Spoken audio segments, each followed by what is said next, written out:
皆さん、こんばんは。今日はですね、世界的に有名な考古学の研究、考古学じゃなくて古代文明の研究家としてとても有名な方ですね、グラハム・ハンコックさんをお迎えしまして、これから2時間、彼のスピーチというよりか、エハンが主にですね、質問を投げかけて、それに対することを一つずつ説明してくださったり、お話ししていただきたいと思っております。そして、もちろんですね、チャットの中にご質問があれば、積極的にね、ご質問を投げかけてください。私が読み上げまして、ハンさんから質問してもらうような、そういう形式で進めていきたいと思いますので、よろしくお願いいたします。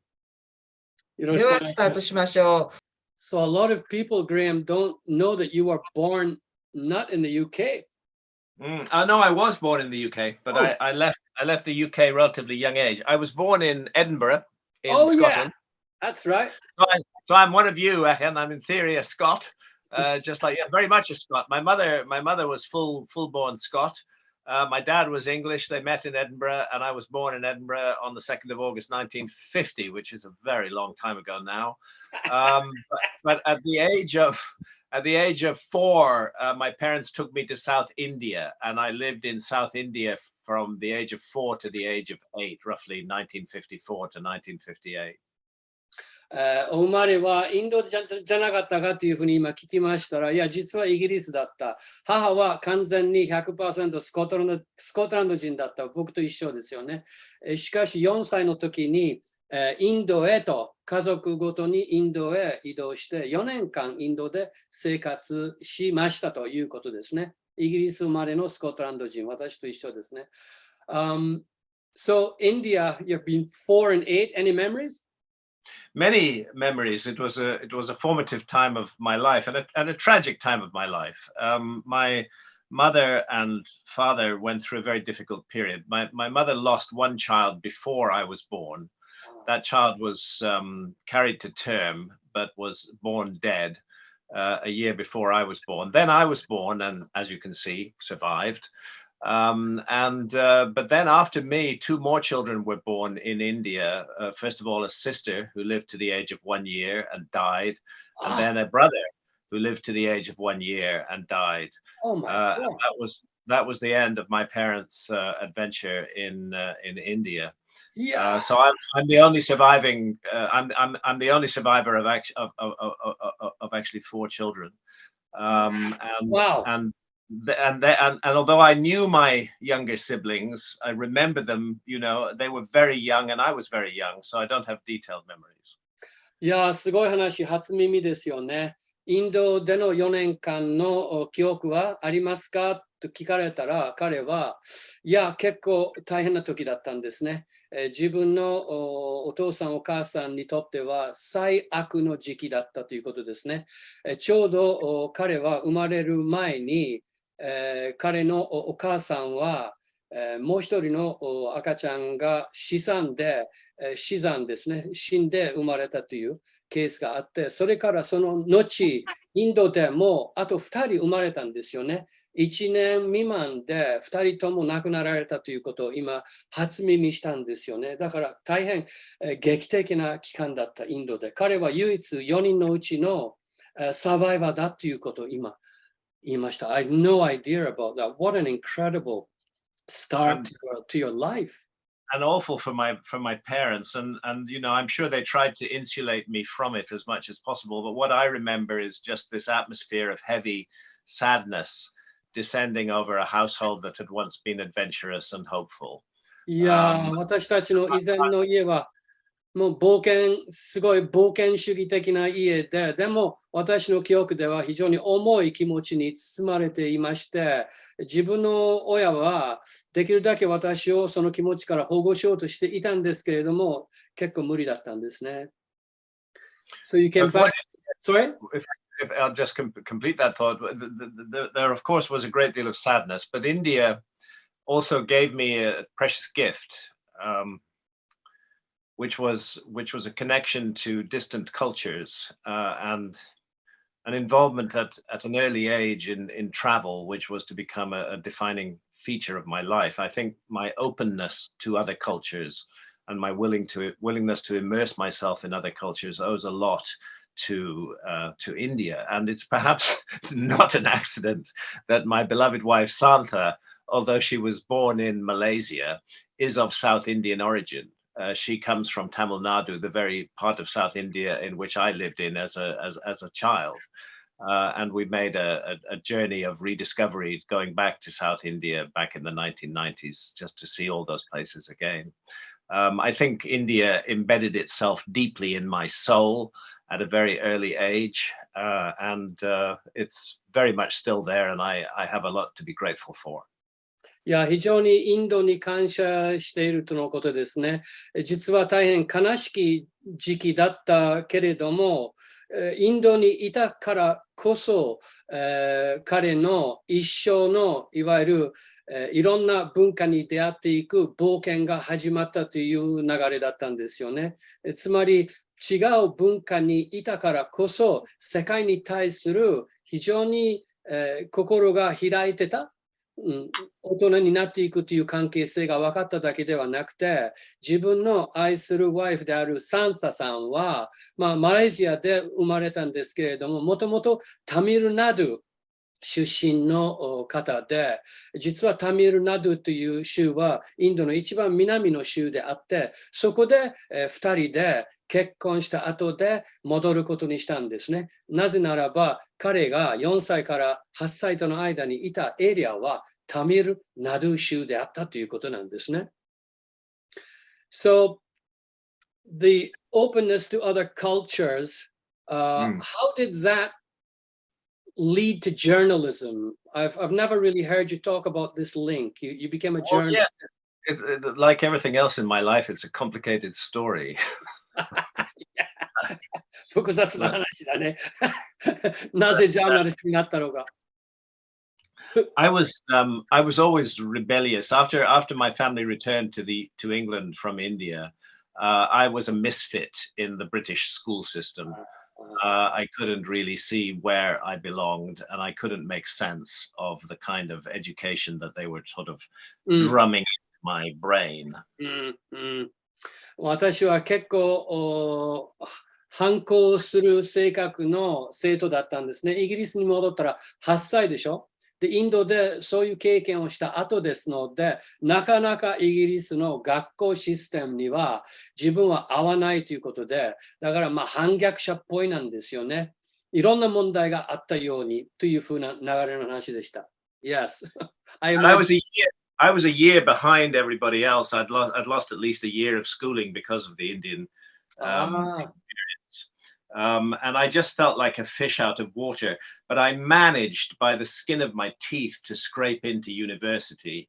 And once I got to university, I found myself in a completely different environment where openness of mind was encouraged and critical thinking was encouraged. And suddenly, having been a very poor scholar at school, I became an excellent scholar at university, simply because I wasn't being forced to do anything. It was entirely up to me. I could take it or leave it, and I chose to take it and to immerse myself in it in great depth. And when I left university, various things happened to me, but the bottom line is that I made my first marriage.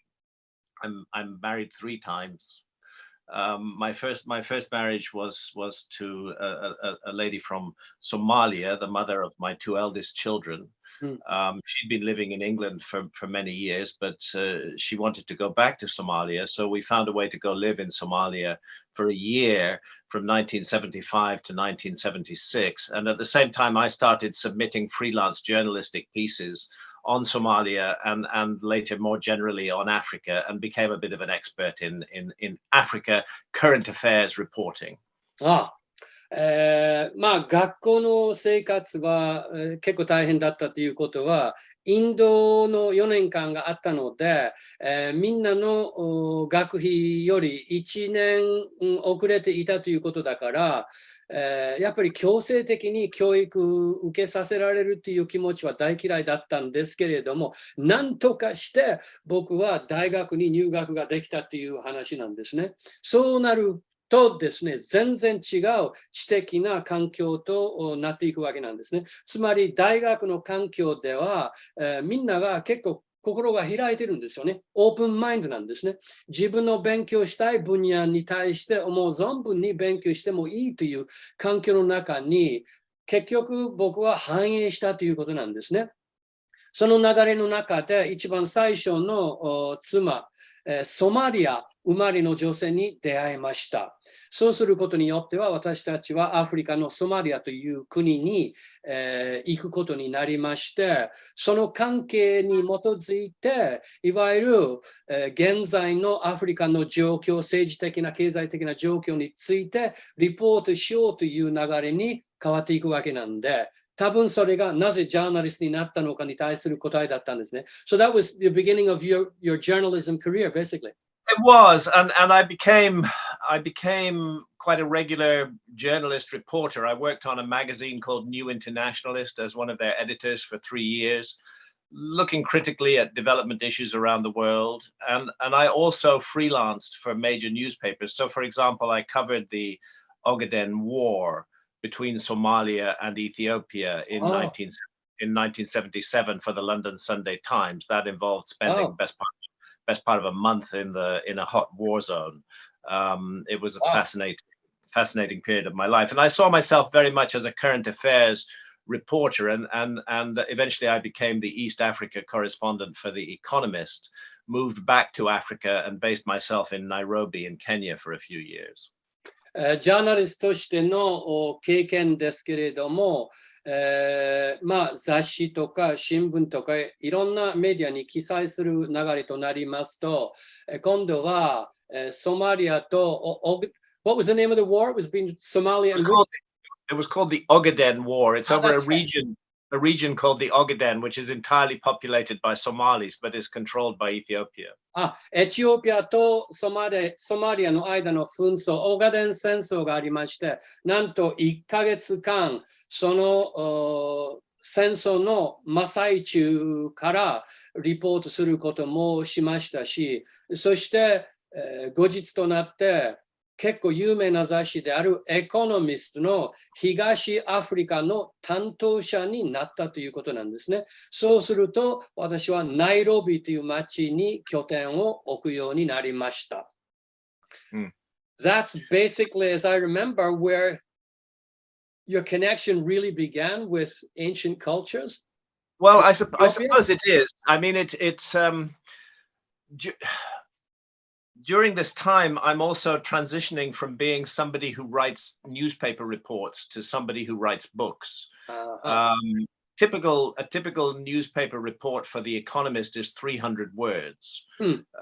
There's not a lot you can say in 300 words, and I never felt myself completely comfortable in that medium, although I got used to it. But when I moved back to Nairobi in 1980, I guess it was, I got launched on my first book, and that was thanks to a wonderful photographer in Kenya called Muhammad Amin, the late, great Muhammad Amin. He passed away in the Ethiopian Airlines air crash in 1996. But he was a great mentor of mine, and he invited me to write the text for a book about Pakistan. And that book was called Journey Through Pakistan, and it was published in 1981. And that was my first book-length work, and it showed me, first of all, that I love immersing myself deeply in a subject. I spent 6 months traveling in Pakistan to research that book. I love immersing myself deeply. I love having my boots on the ground and exploring what I'm writing about, and I love the opportunity to write at length rather than to write something very short. And that's when I began to feel that actually books are the direction that I'm going to go in. But there's one thing is wanting to do something, and another thing is actually achieving it. And I had to support my book writing for many years with other activities. Okay. どのようにしてジャーナリズムから古代文明につながっていくかという質問に対しては、実はそのリポーターとして記事を書くときにその文章の長さは300ぐらいの言葉に限定されているということなんですよね。非常に短いということなんですね。だからまあ、このぐらいの300文字の間にどのぐらい言えるかという問題にぶつかるとですね、やっぱり本を書くようになると自然な展開でしょうというふうに思いますね。そこでムハメドさんという有名なフォトグラファーに会いまして、彼は残念ながら飛行機の事故で亡くなられた方なんですが、すごく素晴らしい男で、僕の親友なんですということで、彼は私をパキスタンに招待したということなんですね。パキスタンの現状について本書いたらどうですかということで、実はそれが僕の最初の本となったわけなんですね。Would you mind if I showed people that book? Go for it. Yeah, if you yeah, put it there. because they need to actually see Yeah. what these books look like, and I mean there are so many books. Here we go. Yeah. Can we see all the books? Not yet. That Keep we're going way down. we're way down to Journey Through Pakistan. That's it. That's my first book. これは Journey 一 Through 番最初に書いた本ですね。and it's a large format photographic book with a reasonable length text from me, a good book length text. It was a great adventure. I have very fond memories of Pakistan. It was a different country in the early 1980s to the country it is today. 今のパキスタンと違って1980年代のパキスタンは本当に心が温まるような、記憶いっぱいありますよね。素晴らしい国だったんですね。で、その本は、大半写真集だったんですが、そこで僕の、初めての、執筆家としての文章は結構含まれていたわけですね。And then you went to under Ethiopian skies. We'll keep this screen here because yes, I did another travel book called Under Ethiopian Skies, which drew upon my years of travel and adventure in Ethiopia. So that was both that and Journey Through Pakistan were travel books, but I was also writing current affairs books. On the same screen, we can see Ethiopia, The Challenge of Hunger, which is a book I wrote about famine in Ethiopia in 1984. And we can see Lords of Poverty, which is a book I published in 1989, which is a critique of foreign aid. I don't think that aid is help. My years of experience showed me that most aid money gets wasted and misused and creates a false state of mind in both the donors and the recipients. And I'm against foreign aid. So I published this book trying to explain why, at a time when criticizing foreign aid was a bit like criticizing motherhood. It got me into a lot of trouble, but it's been realized since that foreign aid is not a perfect thing by any means. 流れを続きますとですね、エチオピアで今度は数年の生活となることによって、この2冊ですね、Under Ethiopian Skies, Ethiopia, The Challenge of Hunger、飢餓の時期があったんですね。エチオピアの飢餓の問題があった。それに対して、こちらはどちらかというと、旅関係の本ですよね。こちらになると、どちらかというと、政治的な関係に変わっていくわけなんですね。で、この大問題作は、Lords of Poverty、という本では、彼は、例えば、貧しき国にいろんな問題が起きているというふうに想像していただくと、例えばエチオピアなんですよね。いろんな海外からの、支援、義援金が入ってくるわけなんですよね。それは Foreign Aid というんなんですよね。そのお金は結局どうなるかということに対しては彼は徹底的にトラッキングしてリポーティングをしたということで、結果的にほとんどのお金は地元の人たちには届かないという現実問題にぶつかって、それをリポートするとですね、ものすごく批判されたわけなんですね。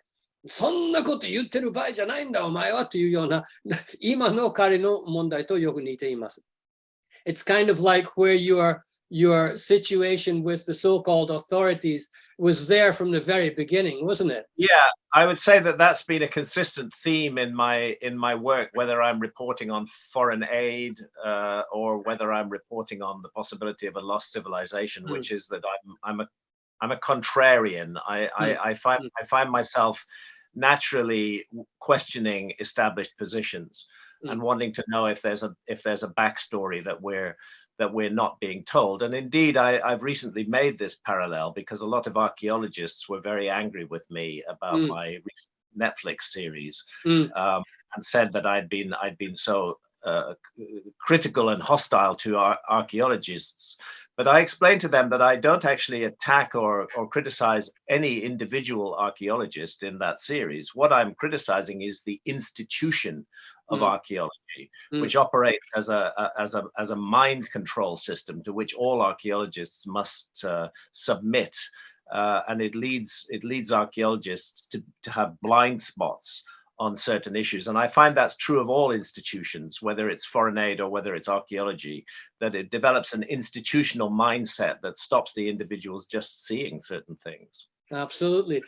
実は素晴らしい英語の単語を使ってくれたのは contrarian という言葉を使ってたんですよね。みんなと反対の意見を、しばしば持つという意味なんですよね。すなわち、反論をする力の持ち主なんですよね。だから、これは経済の問題であろうが、古代文明の存在し得る可能性などなどになっていてもですよ、反対の立場から、皆さんの受け入れている権力側の意見に反するような意見は、結局これは最初からあったということなんですね。そして最近問題作となった先ほどの Netflix のシリーズなんですけれども、よく私は言われていること、攻撃受けて言われていることは、なぜ工学者をお前さんは攻撃してるんだっていうふうによく聞かれるんですが、いや、僕は考古学者を攻撃するのではなく、その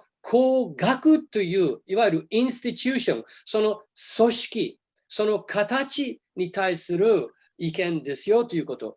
それぞれの一人一人の人を、悪名的に言ってないわけなんですよね。その出来上がった固定観念の塊であるインスティチューションは問題ですよということですね。だから最初から今に至るまでそういったスタンスがあったという流れの話なんですね。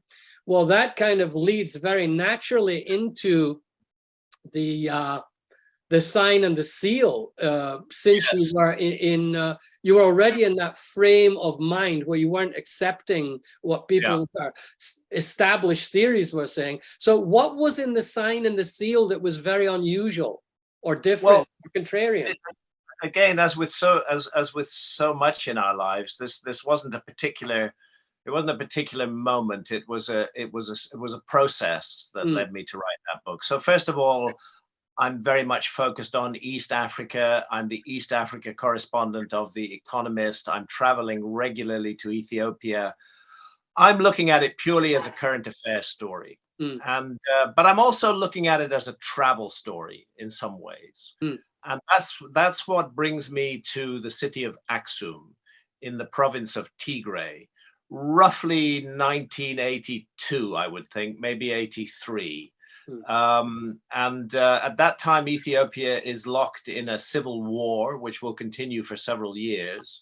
But the city of Aksum was in the hands of the Ethiopian government, although it was surrounded by and besieged by rebels from the Tigray People's Liberation Front. So my first visit to Aksum was flying in on an Ethiopian government plane and visiting the city. And there in that ancient city, with its very strange obelisks and huge monumental architecture, I noticed that very interesting ceremonies are going on, and that these ceremonies focus upon a great religious complex called the Cathedral of St. Mary of Zion, and particularly on a mysterious little chapel in the grounds of that cathedral. So if you translate that, I'll pick up from there. Great.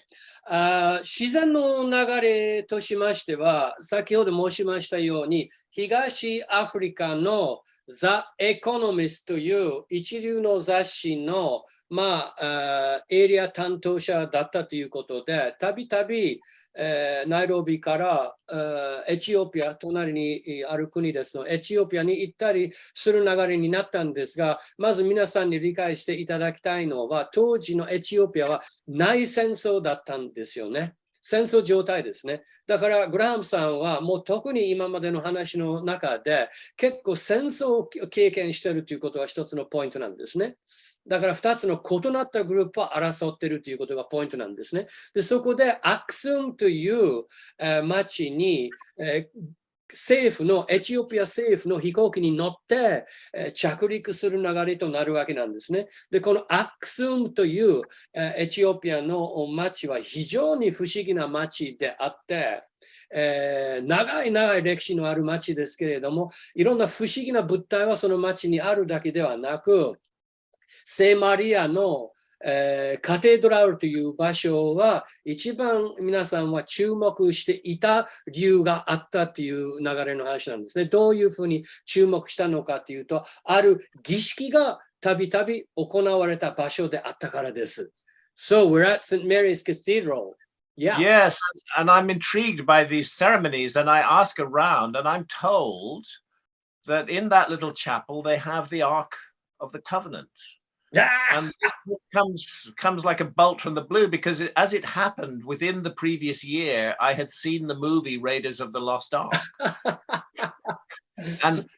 and suddenly here I am in an obscure corner of Africa being told that they have the Lost Ark of the Covenant there. Well, obviously I couldn't just let that rest. I had to look into it further.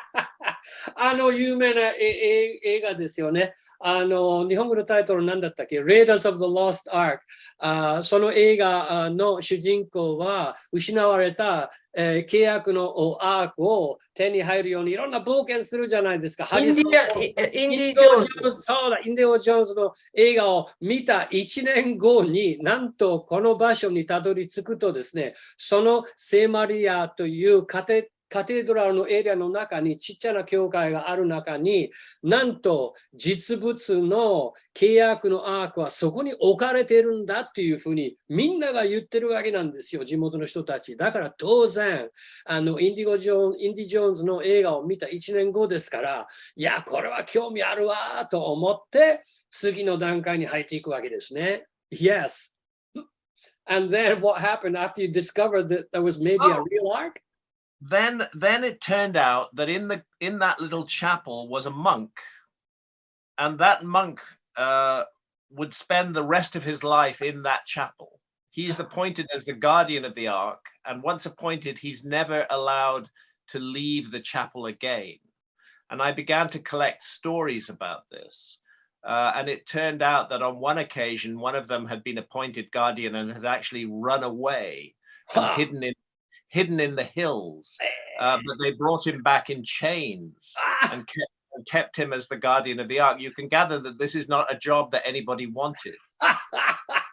いや、実はその時に不思議なおじいちゃんに出会うという話で、実はその教会の中に契約のアークは永遠に置かれているというイメージなんで、その契約のアークの守り神、ガーディアンもいるということなんですね。しかし、その契約のアークのガーディアンになるという仕事においてはですね、一生の仕事なんですよね。教会から出られないという義務がついてくるわけなんで、だから一時期、その、修道士となったその男は逃げたらしくて、もう耐えられなくて、もう外に行きたくてしょうがないということで、でも逮捕されて、鎖つけられて、戻されて、そしてずっとその教会の中で契約のアークのガーディアンとして任務を果たさなければいけなかったということなんですね。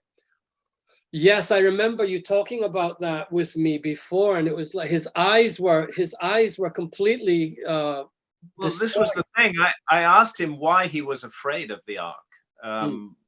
Effectively, he was its prisoner for the rest of his life. He could never leave that chapel. And he said to me, and these words really sank into me and gave me chills. He said to me, it was of course put through a translator, the ark is a thing of fire. And he pointed to his eye and he said, it has done this to me. And indeed, it was blinding him. He had cataracts over both of his eyes. And he said the ark did that. It did it to his predecessor as well. He said it's a thing of fire. なぜ逃げたかったかっていうと、あの契約のアークは恐ろしきものだからって言って、あれは炎の物体だという直訳なんですね。炎の物体。どういう意味かと言いますと、何か放射されるわけですので、自分の目がやられてしまうわけですね。白内障の非常に重い問題となった彼だけではなくて、前のガーディアンの目も完璧にやられたという話なんですね。だから恐ろしくて、炎が出るほどの不思議なパワーのあるものということで、そこで逃げたくてしょうがない。でも一生の間に彼はその契約のアークの囚人、プリズナーであったということですね。Well, if I can just interject a minute here to catch up with people, Sure. that was one of the first books I read of yours. Maybe it was the first book. 質問していいですか？ Yeah. 今出てきたその本のたくさんある中で、下から2番目の、そして左から2番目の、神々の刻印ですね。神々の刻印。それと左側の神々の指紋とちょっと記憶に薄い方もいらっしゃるので、どちらが先に出版されたか教えていただきたいんです。So Sonia's asking, ベストセラー、日本でもベストセラーでした。Because the titles in Japanese is Kamigami no Shimon, of course, is fingerprints of the gods. But Kamigami no Kokuin is the one about your book about the ark, right? So which came first? The book about the ark came first. It came first, right? The book about the ark, The Sign and the Seal, was published in 1992. Fingerprints of the Gods was published in 1995. Yeah. I went on to write Fingerprints of the Gods because of what I learned writing The Sign and the Seal. It became obvious to me that there was a much bigger story to tell. Right from the outset, it was difficult to resist the temptation to suspect that the ark is some kind of technological object. Not only do the ancient biblical accounts support that, but also more recent accounts of its behavior and what it does. So, and therefore, a lost technology, I can. Lost technology connection is clearly there. That I got clearly from the book.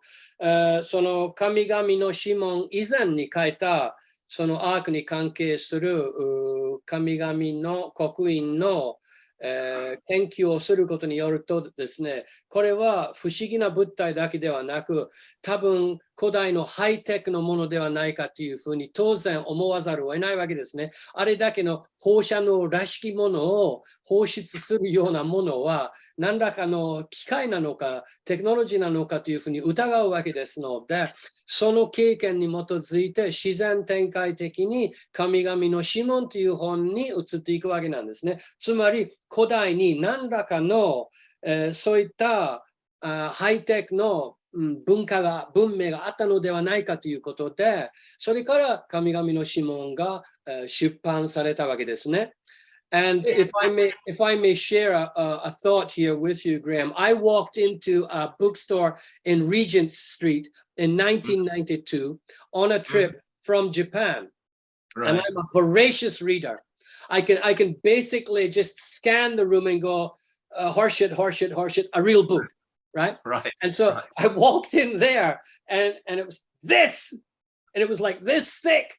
And I immediately grabbed it. And it was like some kind of intuition. It was like, this is going to do something. 1992年にね、ハンさんが、ロンドンのリージェントストリートの近くの書店に入った時に、たくさんの、本が好きなもので、ざーっと並んでるのをね、一目見てですね、これもダメな本、これもダメな本って一冊だけ、うわ、これはすごいって自分でもう手に持って感じたっていうのがグラハムさんの本だったわけなんですね。ちょっとここで質問していいですか？今日はね、トルコの、カッパドキアから参加していらっしゃる方がいまして、いくつかのグラハムさんは世界的なこの古代のこの、遺跡に関する発見をされて、日本の与那国もそうなんですけれど、すごく、最近のことでギオクリテッペっていう、トルコの遺跡がございますよね。ちょっとそれについてお話聞かせていただきたいと思うんです。We're going to suddenly jump to Turkey because we have actually one of our viewers today is in Cappadocia. Okay. I don't know if you can see her on screen, but she's waving to you right now with both hands. Can you see her? I don't see なんか her. 登場することはできないのかな Oh, yes. Yeah, she's holding her mouth right now. Yeah. Hi, I see you. I hope you enjoy beautiful Cappadocia. いや、カパドキア美しくて、エンジョイしてますか She's Don't, actually, you're あり obviously がとうご going ざいます。 you're obviously going to go to the underground cities. 地下都市に当然行くことになるでしょう。もう行かれたでしょデリンクユですかね。20年住んでて、現地で観光業をやっておりまして、トルコ旅行にいらっしゃる前に、グラハム・ハンコスさんのネットフリックス見てから来てくれって、どのお客様にも言ってて、今、ギョベクイテペ遺跡のツアーもやろうと思ってるんですけど、なかなか距離があって、一般のお客様はご案内しづらいので、ギョベクイテペ一押しで、今仕事さデリンクユせていただいてます。はツアーされたりします？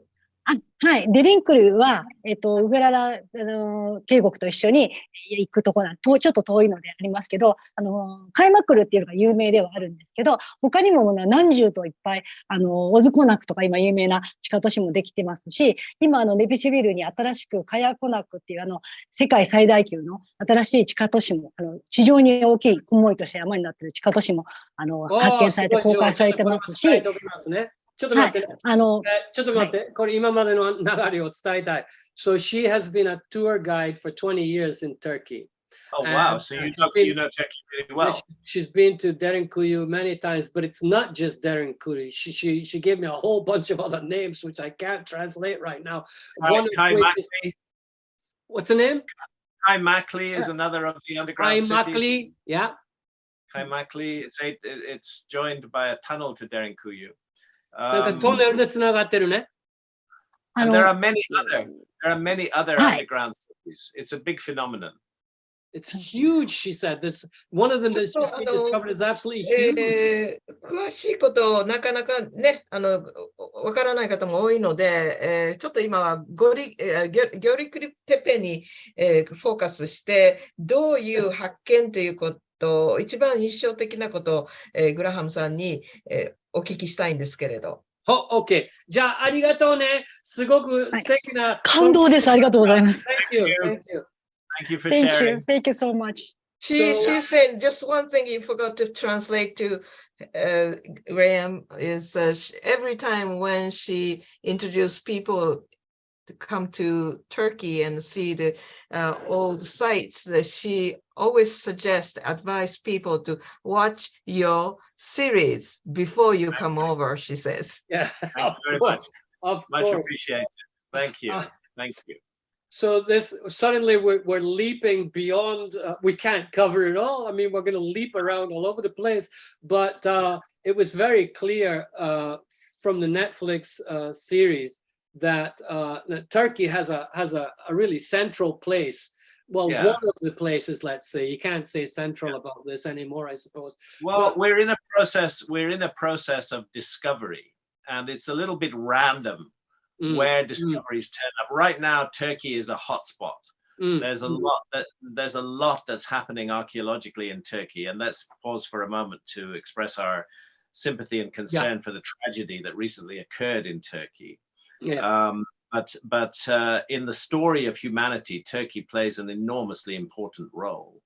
And the discovery, first of all, shook the world of archaeology was the discovery of Göbekli Tepe in Turkey, this almost 12,000-year-old megalithic site in Turkey, and subsequently the discovery of 11 other megalithic sites of the same age range in a kind of horseshoe around Göbekli Tepe. There's something really weird going on in the backstory of Turkey, and we're beginning to just scrape the surface of that weird backstory. But I suspect that similar backstories are also present in many other parts of the world. It's just we haven't found them yet. Yeah, there's one here that I'm going to get to for sure. But that's a very important point you made about Turkey. まずトルコの話にシフトしていきますけれども、その前に、グラハムさんは悲劇を受けられた大勢の方々のことを忘れてはいけませんよということですね。最近の大きな被害を受けられた方のこと、ちょっと考えましょうということですね。そうですね。なぜトルコなのかというふうに、僕は中心的な場所ではないかと言った後で、いやいや、この古代文明の遺跡になるとですね、中心のスポットはないわけですが、ということに対しては、グラハムさんは、いや、一番ホットな場所の一つは今トルコなんですね。すごくホットなんですよね。もう次から次、いろんな古代遺跡は発見される中で、ご存知のように、ゴビエクレテペという場所は一番有名となったわけですね。なんと1万2000年前の遺跡ではないかというふうに推定されているわけなんですが、なんとそれが発見されてからは、あと11箇所、こういう夕方の形を成して近くに現れた、発掘されたというふうに分かったということで、これは不思議でしょうがないというふうに今、グラハムが指摘したわけですね。それプラスに地下都市だらけの国なんですよ。だからトルコは大きな役割を古代文明においては果たしているのではないかということですね。So we've got to Göbekli Tepe, 12,000 years, 11 other sites, amazing, very hot right now. Are you going back? Have you just been? What's been your relationship with it? Yes, I certainly will be going back. While we were filming Ancient Apocalypse, we went to Karahan Tepe, which is about 50 kilometers away from Göbekli Tepe. However, because both sites are built on high ground, they're actually intervisible on a clear day. This is one of the features of these new sites that are being found. They're all intervisible one to the other. And Karahan Tepe, I had actually first visited it many years ago, back in 2014. Well, 9 years ago. At that point, there were just a few rough stones sticking out of the side of the hill, and it was a farmer's backyard. But since then, it's been fully excavated, and there's an amazing site there, equally spectacular to Göbekli Tepe. In something different, though, there's one section there where they've cut 10 columns out of the bedrock. They're cut directly out of the bedrock rather than separate and freestanding. And then this bizarre human face sticking out of the side as well. Oh, I remember that one from the show. Yeah. Yeah, it's a very weird place, and now we know it's part of a dozen sites and possibly more. Wow. And much of those sites are still underground. They know from ground penetrating radar there's much more. But what is that going to reveal? We're not sure of that yet. The one thing I can say for certain is that the period between 14,000 years ago and about 11,000 years ago has been grotesquely underestimated by archaeologists. And this is a period of radical change in the human story that we're just beginning to get to grips with. もう今気づいたばかりなんですね。1万4000年前から1万2000年前との間の2000年間は一番考古学の世界によって無視され続けているという大問題に今出会っているわけなんですね。It was Karam Tepe? What was the proper name? Karahan Tepe. Karahan. Karahan K-A-R-A-H-A-N, Karahan Tepe. カラハンテピはゴベクリテピの5キロから離れている場所であって、実は彼は2014年に訪問したことがある。その時にほとんど何も見えなくて、発掘されなくて、丘の上にあるわけですね。ゴベクリテピも丘の上に位置されているということで、実はお互いの存在が分かるように目で見れるんですよね。A から B 見れるということが一つのポイントですよね。だからおそらくこれから発掘される場所もそういう特徴があるかもしれないということなんですけれども、発掘今してる最中なんで、なんとゴベクリテピと違って、ゴベクリテピの場合は柱は一本一本一本立ってるわけなんですけれども、それぞれの柱は作られて置かれたという感覚なんですよね。しかし今の話は違いまして、直接的にね、岩壁からね、その元の石から作られたということの、一つの特徴なんですよね。全然違う作り方で、その中で非常に気色の悪い人間らしい顔が、まあ、ぜひテレビのシリーズ見ていただければわかるんですが、非常にグロテスクな顔がそこに出てくるわけなんで、だからこれからのトルコは非常に面白い。でもう一回行きますという報告だったわちょっとけですね。ついでにですね、今一つ質問が上がってる、まあ、日本のこ Stop とを、 flying in. ちょっとそこから話して、後でこのことも質問しますからね。でもですね、この、グラハムさん自体はそのグロテスクな顔というところで聞きたいんですけれど、例えばアステカの遺跡なんかも含めまして、異星人というコンセプトを受け入れられますでしょうか？ Well, the question has come in here. You mentioned a grotesque face. It's kind of human, but not really human. And you've seen these similar forms around the world, in the world of the Aztecs, for example. And so, has it ever occurred to you, the questioner is asking, if these faces are non-human, what are they? Oh no, I don't think they're non-human. I think that what we're looking at is what's called in technical language a therianthrope. That's from the Greek therion, which means wild beast, and anthropos, which means man. We're looking at composite creatures, which does not mean that they are lifelike depictions of actual composite creatures. But there is one state of consciousness in which it's very normal to see composite creatures. And that's the deeply altered state of consciousness that some people call visions, and some people call hallucinations. The visions of shamans very frequently depict composite creatures. And I would say, and the archaeologist I was with agreed with me, that the composite creature depicted at Karahan Tepe is a composite of a snake and a human being. It has a snake-like neck and this odd-looking human face, but nonetheless definitely a human face. I think we're looking at expressions of visions in some sense here. I'm not suggesting that reptilians or anything like that came to Earth and colonized Earth. No, I'm not suggesting that. I think these kind of encounters with entities that are part animal and part human are a very normal part of the shamanistic experience. And if we're talking about a lost civilization, the lost civilization I'm talking about is one that emerged out of shamanism.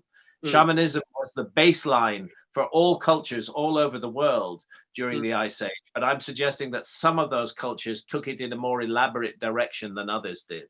But shamanism is the base of it all. 答えます。まず異星人とかそういうものではございません。世界中にありますそういったリリーフがありますけれども、ほとんどの場合は半分人間半分動物というミックスされているハイブリッドのようなもので、これは英語で専門用語がありましてセリアントロプと言いますよね。だから世界中にありますので、それは一つのポイントなんですね。ある実際にこの三次元に存在するものを表現するものではなくて、なんとこれは非常に古くからあるシャマニズムという伝統から現れてくるものなんですよね。つまり普通の三次元健在意識で物事を見たりするのではなく、私たちの超古代の祖先たちは、いわゆる異次元を除くために儀式を行って変性意識状態になって、その変性意識状態の中で一番頻繁に現れるものはそういった半分人間半分動物、そして実はゴベクリテピの場合は、半分人間半分ヘビという感じなんですよね。そのグロテスクな顔はね。だからビジョンを見たでしょという、結論に至らざるを得ないと思いますね。So we're talking now suddenly about visionary experiences of Ice Age peoples. And is that we cannot avoid talking about that. Our culture doesn't like visionary experiences very much. It's suspicious of them and downgrades their value. But if we wish to study the ancient world, we must meet the ancient world on its own terms. And in the ancient world, universally, visionary experiences were regarded as of the greatest importance, whether it was experiences in dreams or in trance states. These visions were taken as delivering true knowledge. to our ancestors. So if we wish to understand ancient civilizations, we need to take that into account. And secondly, we shouldn't sneer and dismiss at the ideas that the ancients had. After all, we have numerous examples in the modern world of scientists who've received astonishing inspiration after drinking the shamanic visionary brew ayahuasca. Whether it's Gary Mullis with the polymerase chain reaction, or whether it's Francis Crick with the double helix structure of DNA. In his case, it was LSD. There's no doubt that these visionary experiences do actually reveal novelty. They reveal new knowledge, which the individual did not have. And I suggest that this is a factor that we need to use if we're going to understand ancient civilizations. I'm not saying it's the only factor, but we must take it into account. Just look at the cave art that you find all over the world, whether it's in Indonesia or whether it's in France. Again, you're looking at the depiction of visionary experiences. ここで大事な話ですので、ちょっとゆっくり説明させていただきますね。先ほどの問題に通ずるわけなんですが、半分人間、半分動物、変性意識状態で捉えるという話なんですよね。古代文明を理解しようと思えば、まず私たち現代人に大きな欠点があるのは、そういったものはまず存在しないということですね。価値観与えない。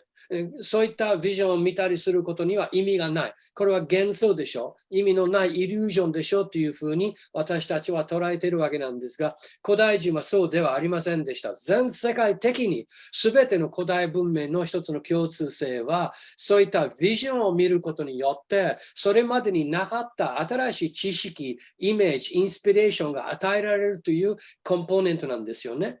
だから、例えば現代人の科学という世界の中にあってもですね、例えば DNA の形をいわゆる発見したフランシス・クリック博士は、なんと LSD の変性意識状態の中でそれを初めて見出したんですよね。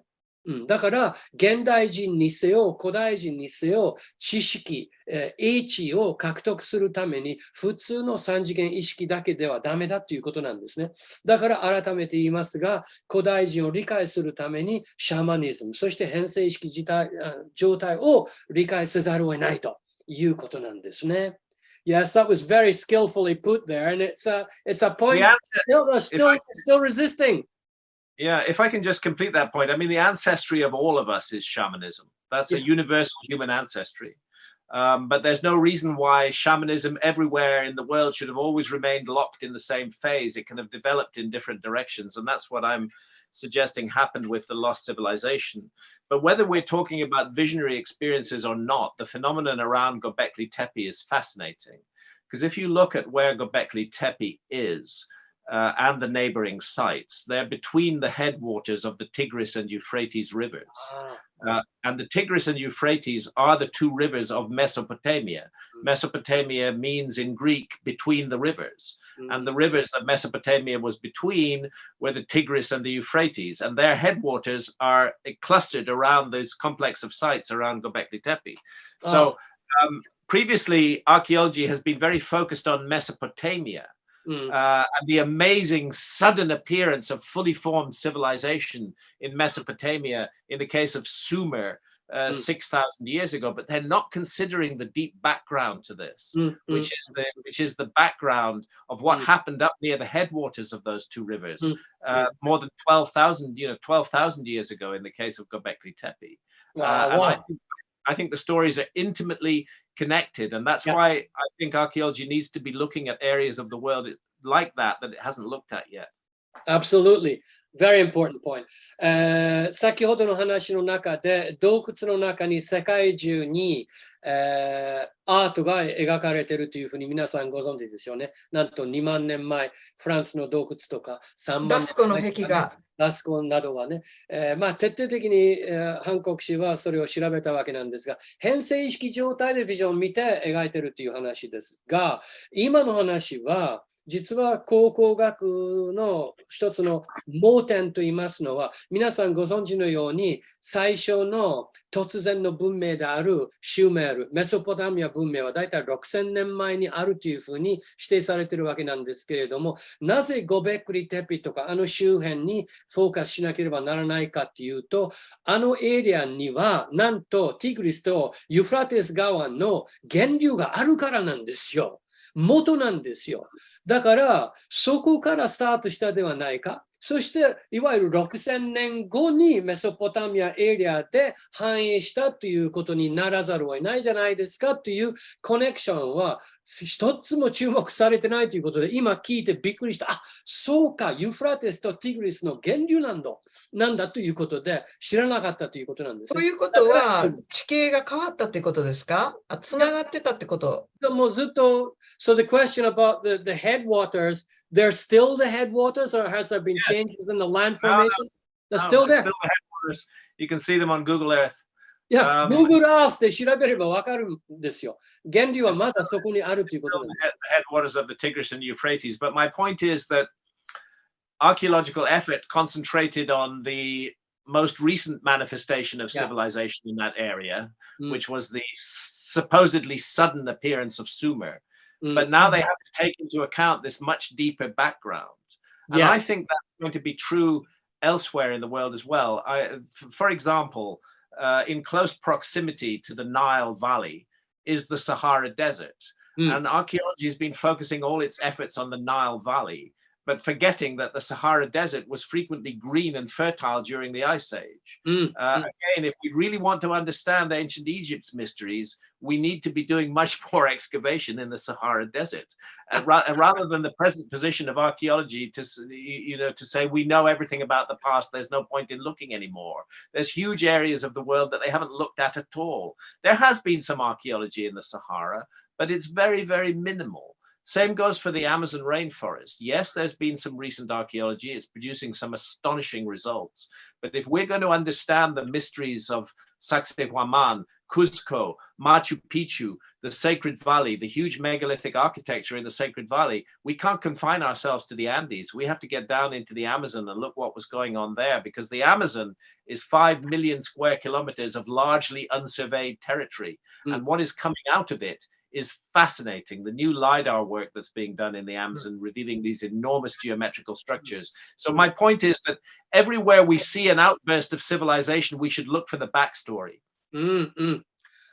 Got it. バックストーリーというのと言いますのは、今、メソポタミアを中心的に見ようとしている考古学者なんですね。インスタント文明だというわけですよね。じゃあ、どこから発生したのかっていうつながりはもう全く分かっていないことで、なぜならば見ようとしないんですよね。もっと以前の文化があった、そこから数千年間にわたってメソポタミアになっていくという話に例えますと、例えば古代エジプト文明はナイルのほとりしか見ようとしない現代の考古学者の、捉え方なんですけれども、サハラ砂漠は周辺にあるじゃないですか。サハラ砂漠はずっと砂漠ではなかったんですよね。1万年ほど前は。ね。緑だったんですよね。なぜもっとサハラ砂漠を発掘しないのかという疑問にぶつかるわけであって、それと同時に今度は、古代ペルーの遺跡は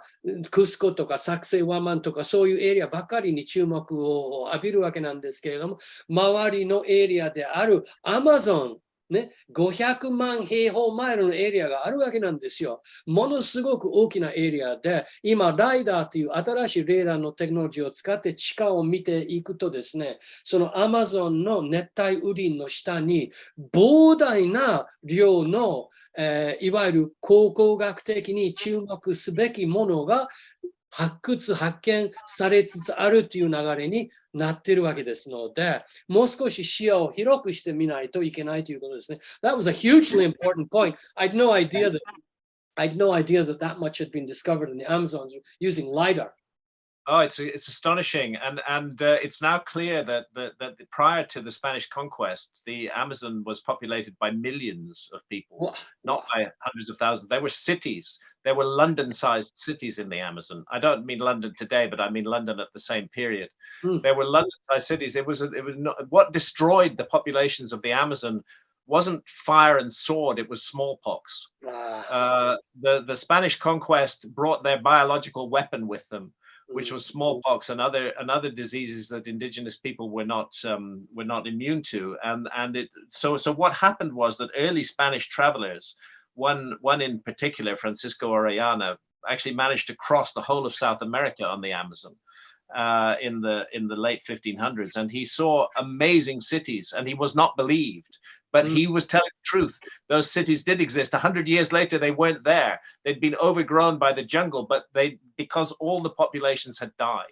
There was a massive, massive extinction of peoples in the Amazon. And we're only now beginning to realize the secrets of the Amazon, how that rainforest supported millions of people, their fantastic agricultural discoveries, their amazing molecular chemistry. Just look at ayahuasca and the discoveries that are involved in making ayahuasca orally accessible DMT. This is science, you know. So the Amazon is a huge backstory to the rest of the world takes into account.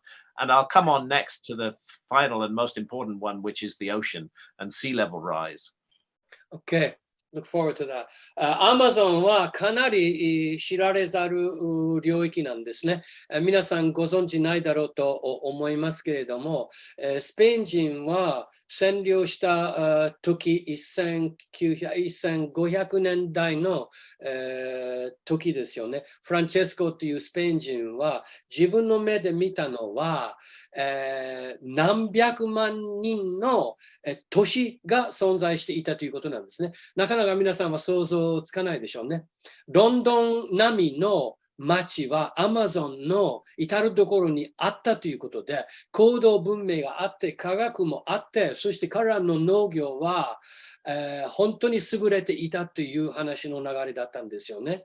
つまり彼らは高度文明があったということ。じゃあなぜなくなったのか、なぜそのスペイン人の自分の目で見た話は信じられなかったかと言いますと、ほぼ全員は、殺されたのではなくて病気で亡くなったんですよね。でご存知のようにスペイン人は、先住民たちまたは南アメリカに生活していた人たちの体は受け付けられない病気を持っていくということで、絶滅させる。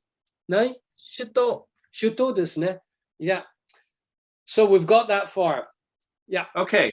So the point I wanted to make next is the point I'm making is that, excuse me, archaeologists tend to take the position that a lost civilization of the Ice Age is impossible because they haven't found any evidence for it. But what they're not telling us is that there are huge areas of the world where they've never looked. Or if they've looked, it's been so minimal that it doesn't count. And the Sahara Desert and the Amazon rainforest are two of those vitally important areas. And they're both close to early known ancient civilizations, ancient Egypt and the civilizations of the Andes. The other area of the world that we all owe our heritage to is the ocean.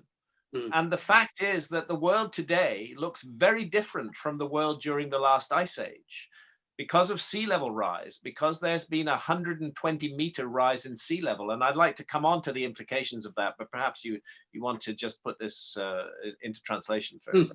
考古学者のいつもグラハムに対する反論は、氷河期にそんなにすごい文明があった話はありえない。なぜならば、残ってるはずだろう。私たちはもう特に見つけられただろうというふうに反論を投げかけるんですよね、彼に対してはね。しかし、ハンコック氏は今指摘したのはね、まだ見てないところ、見ようとしてないところいっぱいあるじゃないですか。例えばサハラ砂漠、膨大なエリア。例えばアマゾンですよね、膨大なエリア。それだけではなくて、実は海を全然見ようとしてないじゃないかっていうふうに、これは3番目の大切にしなければならないエリアなんですね。と言いますと、120メートルの海面の上昇があったわけだから、ね。大洪水の後の話ですけれども、それに今接近しようとしている話なんですね。ではここで、ね、大事な話なんですよ。いいですか？日本のね、与那国の、よく調べられて、有名ですよね、グラハム・ハンコックさんね。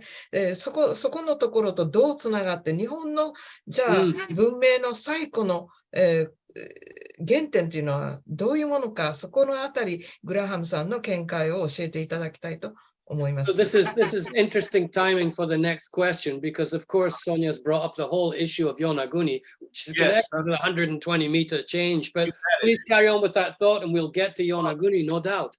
Well, that's where I wanted to. That's where I wanted to go, and it's why I've spent a great deal of research time in Japan and in Japanese waters. And it's precisely to do with this issue of sea level rise. Firstly, to give the overall statistic, sea level, the peak of the last ice age was 21,000 years ago. By about 10,000 years ago, sea level had risen 120 meters. That was because of the melting ice sheets pouring their icy water into the world ocean. It had risen 120 meters. In the process, it submerged 27 million square kilometers of the best real estate on Earth. And that is roughly equivalent to the size of China and Europe added together. That is what is missing from our story of the past. 私たちの過去からもう完全になくなった大事な部分がありますのは、2万年前から1万年前との間の氷河期の最中に氷が溶け出したことによっては、120メートルの海面上昇があったということですよね。しかしそれはなかなか皆さんはピンとこないということで、どのぐらいのいわゆる素晴らしき土地、不動産がなくなったかということになるとですね、中国とヨーロッパを合わせた面積のエリアが完全に海によって覆われてしまったという話なんですよね。だから超古代文明は現状には何もないよということに対しては、いやいや、まだ見てないじゃないのか、海の中だよということ。And imagine if I could cut in the arrogance and the stupidity of the archaeological institution, claiming that it can rule out any possibility of a lost civilization when it has not studied the Sahara Desert, it has not studied the Amazon rainforest, and it has not studied 27 million square kilometers of the best real estate on Earth that were submerged at the end of the last ice age. And that's what took me to Japan, because when archaeologists hear reports of intriguing structures found underwater at depths, which mean they've been submerged for 10 or 12,000 years, without going there themselves, the archaeologists say, oh, it must be natural, because their conception of our past is more important to them than the facts. いや、もうさすがに腹立つね。考古学の世界ではね、そんなものはなかったよということでも、27,000平方キロメーター分の、ね、大地は沈まれたわけなんで、見ようとしないわけなんですよね。だから考古学者は、ちょっと傲慢すぎるじゃないかという意見なんですね。見なければならないということなんですね。だから僕は実際に自分の足でもってそこまで移動して海にね、潜っていけばというふうに考古学の世界には唱えてもですね、誰もが実践的に探検しようとしない。そこで僕はその海面の上昇問題になると、分かったときに日本に行くようになった。So this brings us to この日本のところでちょっとね、今面白いコメントが入ったので、私もずっと以前にグラハムさんとお会いしたときに、北海道が面白いよって言ったお話ね、覚えてるんですよね。で、ここでね、北海道の方からですね、私がいる北海道にもたくさんのストーンサークルがあります。個人所有の山に未公開のストーンサークルが実はたくさんあると言われてますけれど、発見されているものはほんの一部なのだと思っていますという意見が出てるんですけれど、実際にグラハム・ハンコックさんは北海道のこのストーンサークルに、足を向けられたと思うんです。そういうようなことをおっしゃってた記憶があるんですけど、いかがでしょうか。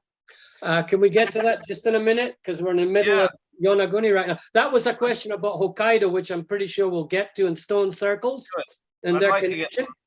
But I have a bit more to say about Yonaguni. That's what I thought. You got to continue with Yonaguni because this is very important. And while you're doing that, I'm going to bring Santa's pictures up so they can see exactly what you're talking about. Great. The issue of the way I write and research a book, I have to experience what I'm writing about. And in the case of Yonaguni, we could show you much better pictures than these actually that Santa took. But in the case of Yonaguni, the predominant opinion of archaeologists who've not been there is that it's entirely natural. They may have looked at a few YouTube videos or a few pictures. I have personally, with Santa, done more than 200 dives on the Yonaguni monument. Wow. 200 dives. Wow. I have explored every square inch of that enormous complex. It isn't just the terraced area that we're looking at now. It's a huge complex that extends over several kilometers. It includes enormous pieces of underwater sculpture. It's an astonishing and amazing site. And I'm absolutely confident, based on my direct personal exploration of it, that it is a man-made site, as is common with many Japanese megalithic sites. They took a natural structure and they reshaped it, they terraformed it, they developed it. I would say it's the same case with megaliths above ground in Japan, such as, if I pronounce it correctly, Masado no Iwafune. Yeah, we're going to get to that one next. Yeah, absolutely. Which is a natural boulder which has been reshaped by human beings. And I think that that's what we're looking at here in Yonaguni. We're looking at an ancient Japanese practice of venerating and honoring stone and of reshaping and developing that stone into a sacred monument. まず考古学者の問題に戻りますけれども、実際に足を運ばず潜らない考古学者よということで、なんとグラハムさんは200回以上このサイトに潜ったわけなんですね。隅から隅まで全部探検したことがあるということなんですね。だから自分のそういった200回分の探検によっては、はっきり言えることは、これは人工物ですよというふうに言えますね。つまり古代人はそこにある岸壁を使って石を使って神殿を作ったり、そのいわゆる聖地を想像するためにそこにあるものを使って作ったということなんですね。で、後となって、私たちは増田の岩船とか他の似てるようなところに、フォーカスしますけれども、まずはこの7平方キロメーターですかね、大きさ的に、の物体は自然物ではなくて軽い気持ちで考古学者は自然物ですよと言うんですが、言ったことないのに、それはどうやって言えるのだろうかということになります。Yeah, it definitely doesn't look like a natural formation to many people do. There's a 3 or 4 minute video on my YouTube channel which takes us through quite a number of the underwater structures in Japan that I've dived on, and in much more detail than those little thumbnails that you were able to show there. I'll share that with them at the end of this. Yeah.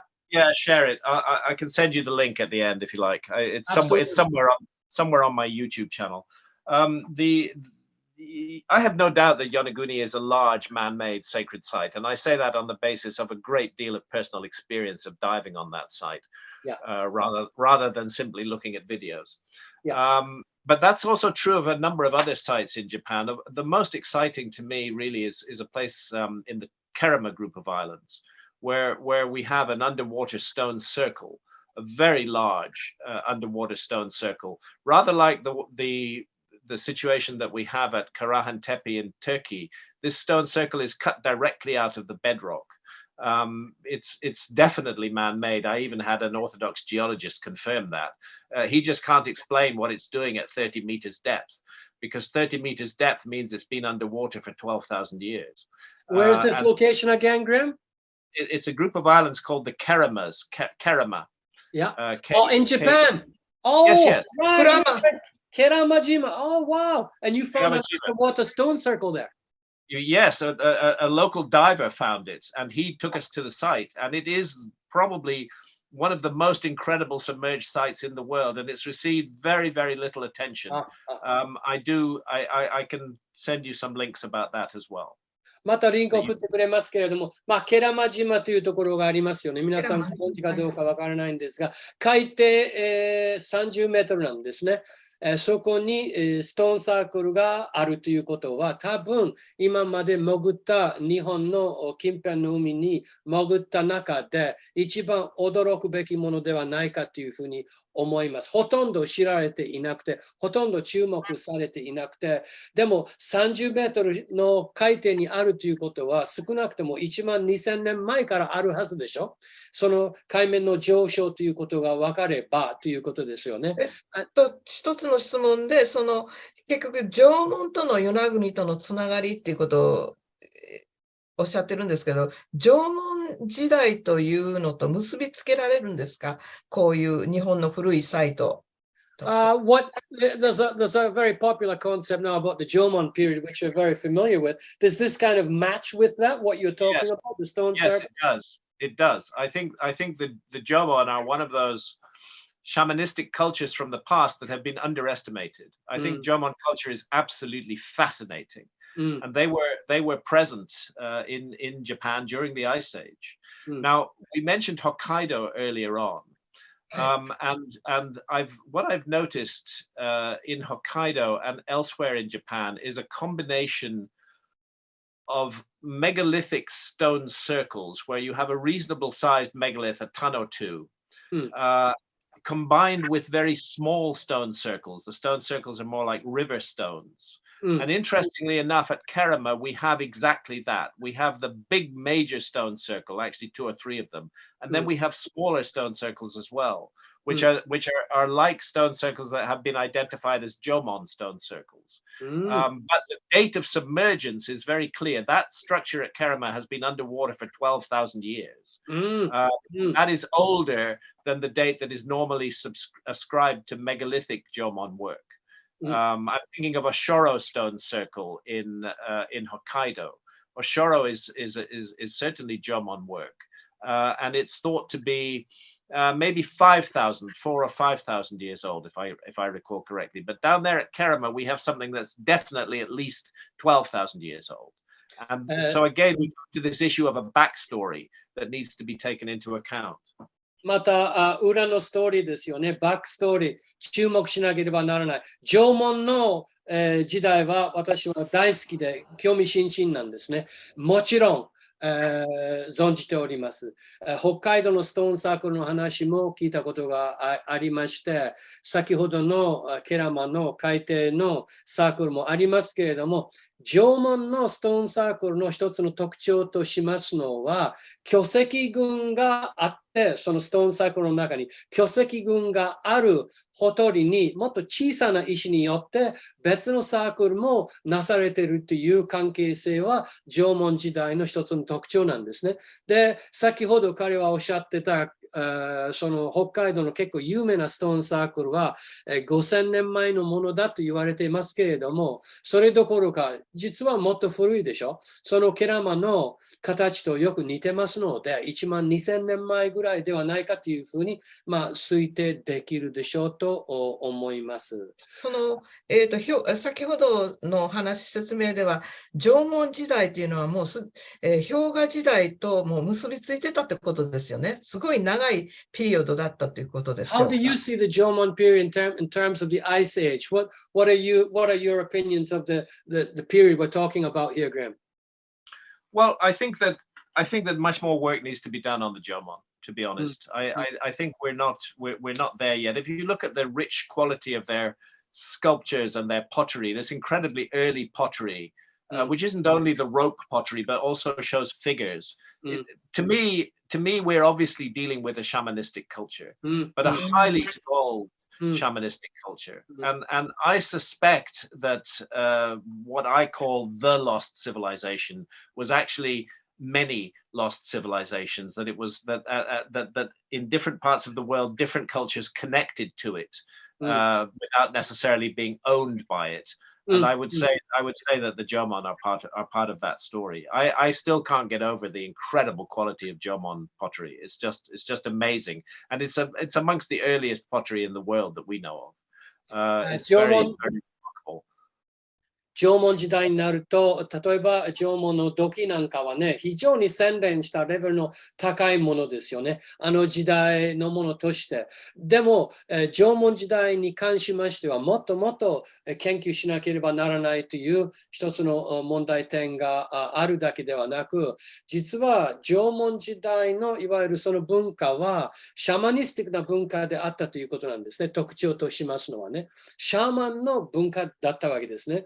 だから僕がいつも言っている失われた古代文明というものは一つの固まった文明だけという意味ではなくて、あちらこちらに分散されていた超古い時代の関係性のお互いに成していた文明のことを指摘しているということなんですね。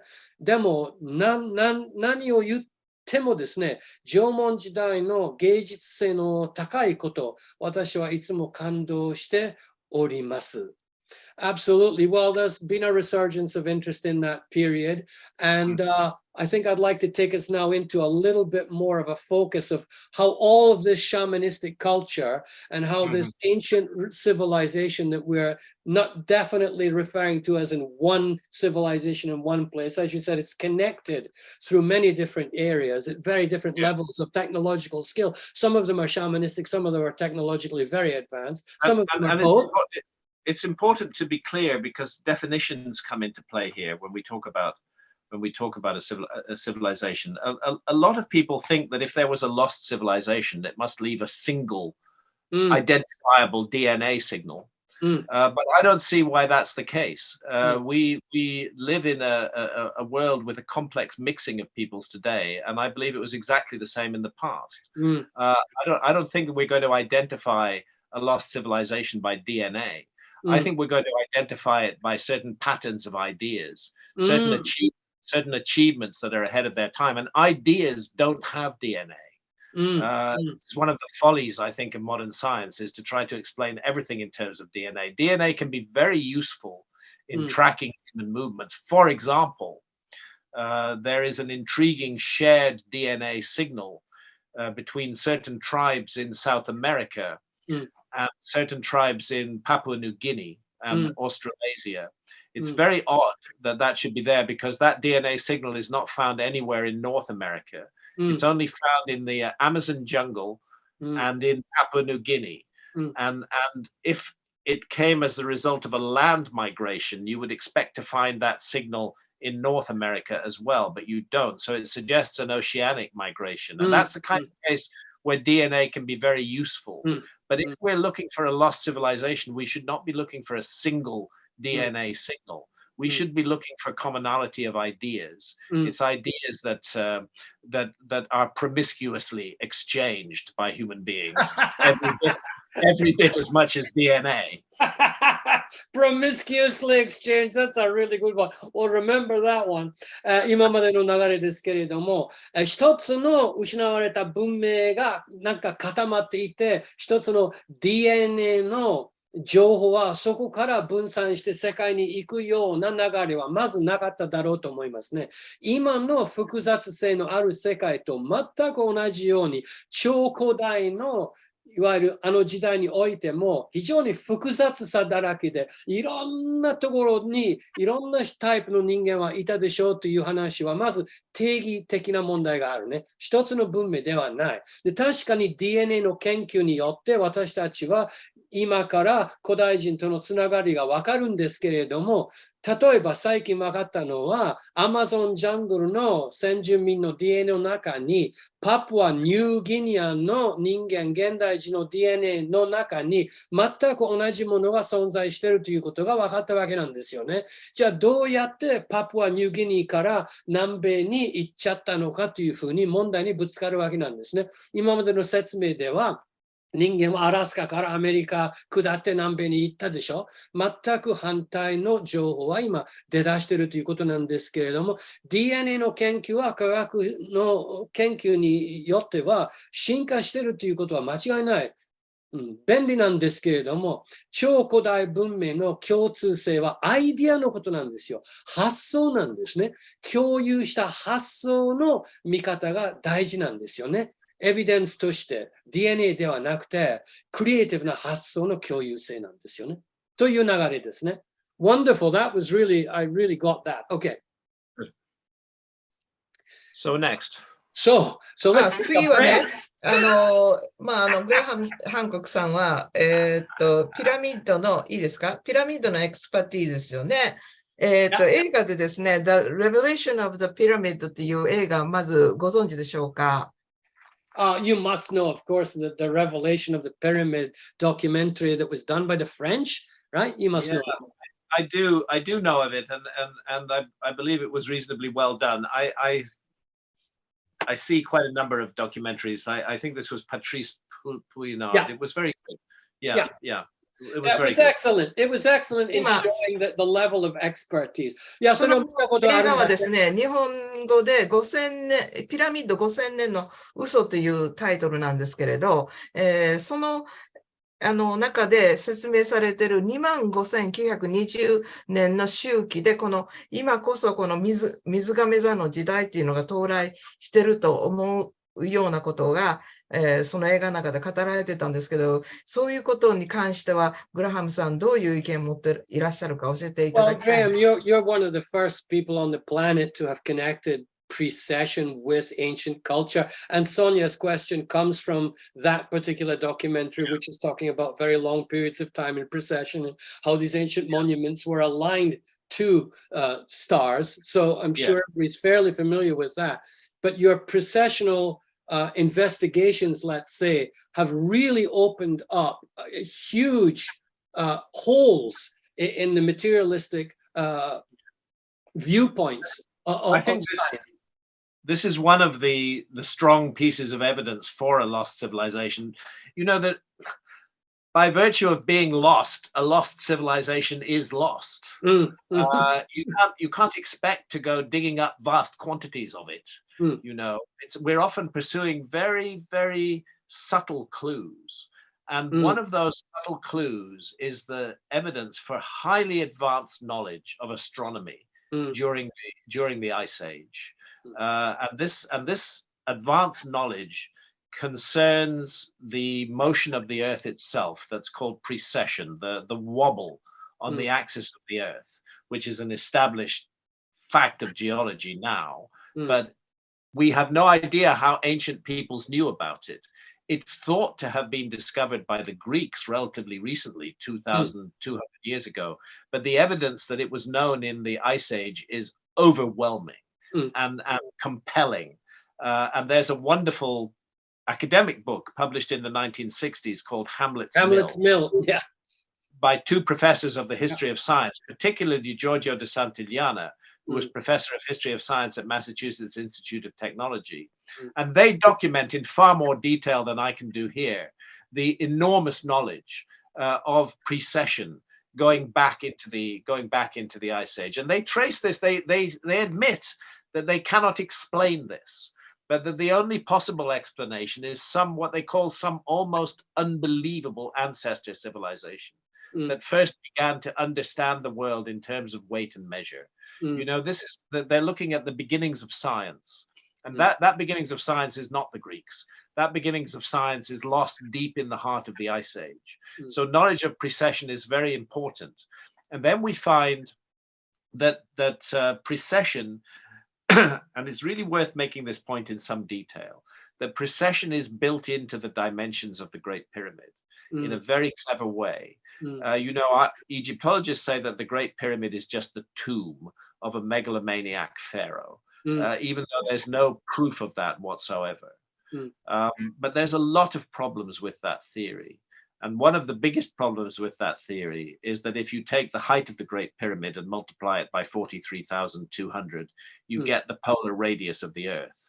And if you take the base perimeter of the Great Pyramid and multiply it by the same number, which is a number linked to precession, 43,200, you get the equatorial circumference of the Earth. So the Great Pyramid functions as a scale model for the Earth itself. It does so on a scale defined by the Earth. And that is the rate of movement of the precession of the equinoxes, which is 1 degree every 72 years. And 43,200, correct me if I'm wrong, is 72 times 600. And that is, therefore, we're looking at a monument which models the Earth on a scale defined by the Earth. And last but not least, in case we have left any doubts, it is perfectly aligned. It is perfectly aligned to true astronomical north. So it's speaking to our Earth in a language that our Earth itself generates, and this is incredibly clever. And the origins of it go back into the remotest past. Wonderful. I will encapsulate all that while you take a breather, Graham, because it's extremely important, and I'll add some of my own comments, which I've learned from you, of course. まず、再差運動の現象になりますが、ソニアの質問に通ずるわけであって。そうですね、この書き込んでいただいた、はい、書き込んでいただいた25,920年周期っていうのは、これ、再差運動のことですね。はい、クリフリ運動です。再差運動の話なんですが、皆さん、古代人は、その再差運動の、非常に長いサイクルである25,820円ですかね、900年、20年ですよね。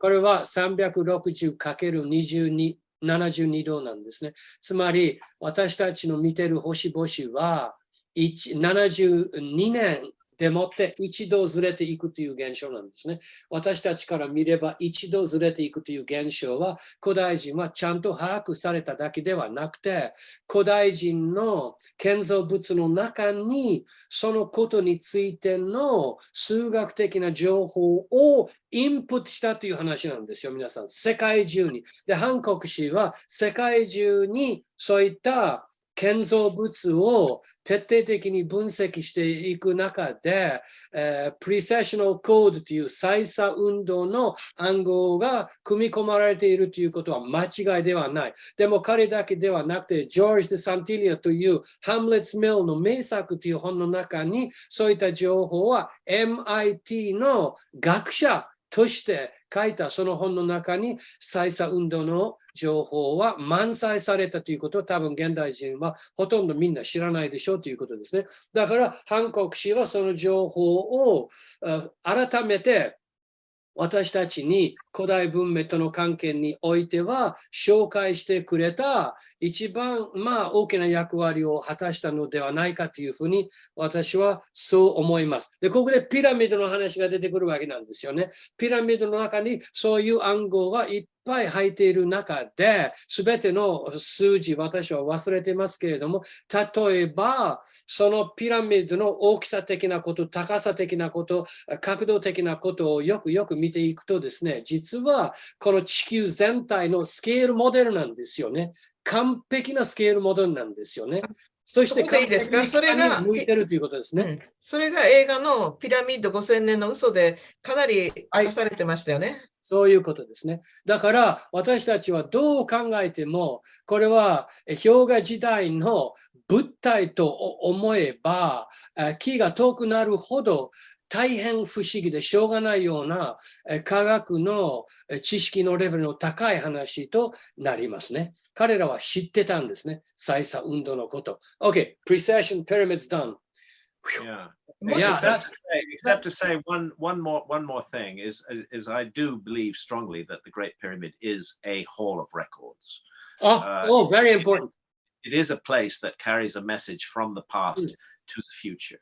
And it's very subtly, multiply layered. So the first, I've had the privilege of climbing the Great Pyramid 5 times. I remember that I got to know this monument, quite intimately in some ways, and it is, in my view, staggering and inexplicable. But it's like the builders of that monument, they look to the future and they said, we know there'll be cynics in your era who will say that we managed to move 70-ton blocks 350 feet in the air using people drawing sleds. We know there'll be cynics who say that, and they'll try to dismiss this as just a tomb. So let's show them some of our knowledge. Let's incorporate the dimensions of the earth into this monument on a scale defined by the earth itself. And let's see if those cynics are still able to reject it. Well, unfortunately, they still do reject it. But the Great Pyramid has many more lessons coming. There are these voids being discovered inside the Great Pyramid. Egyptology is excitedly waiting for the tomb of Khufu to be found. I suspect they're going to find something else entirely.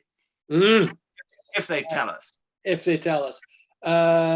私は5回登ったことがあります。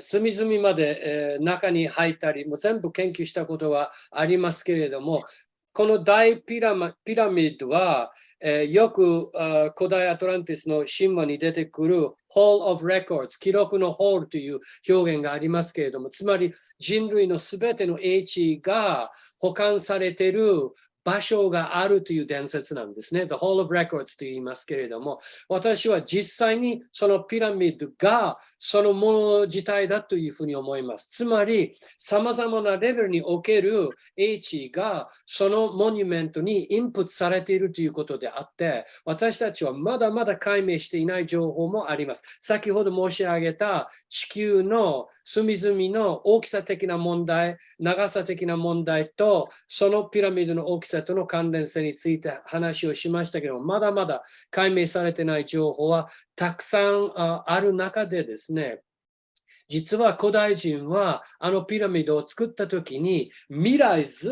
っと見通したと思うんだよね。で、未来の人間は懐疑主義的になるだろうね。そして神話を作るだろうね。2万人は大きなブロックを80トン分のブロックを引っ張って作ったんだというふうに思うようになるだろうということ分かったんですよね。だから訳の分かる人間が出てくるまでは時間がかかるということであって、調べれば調べるほどその記録のホールの情報はピラミッド自体にあるということは私は間違いないと思います。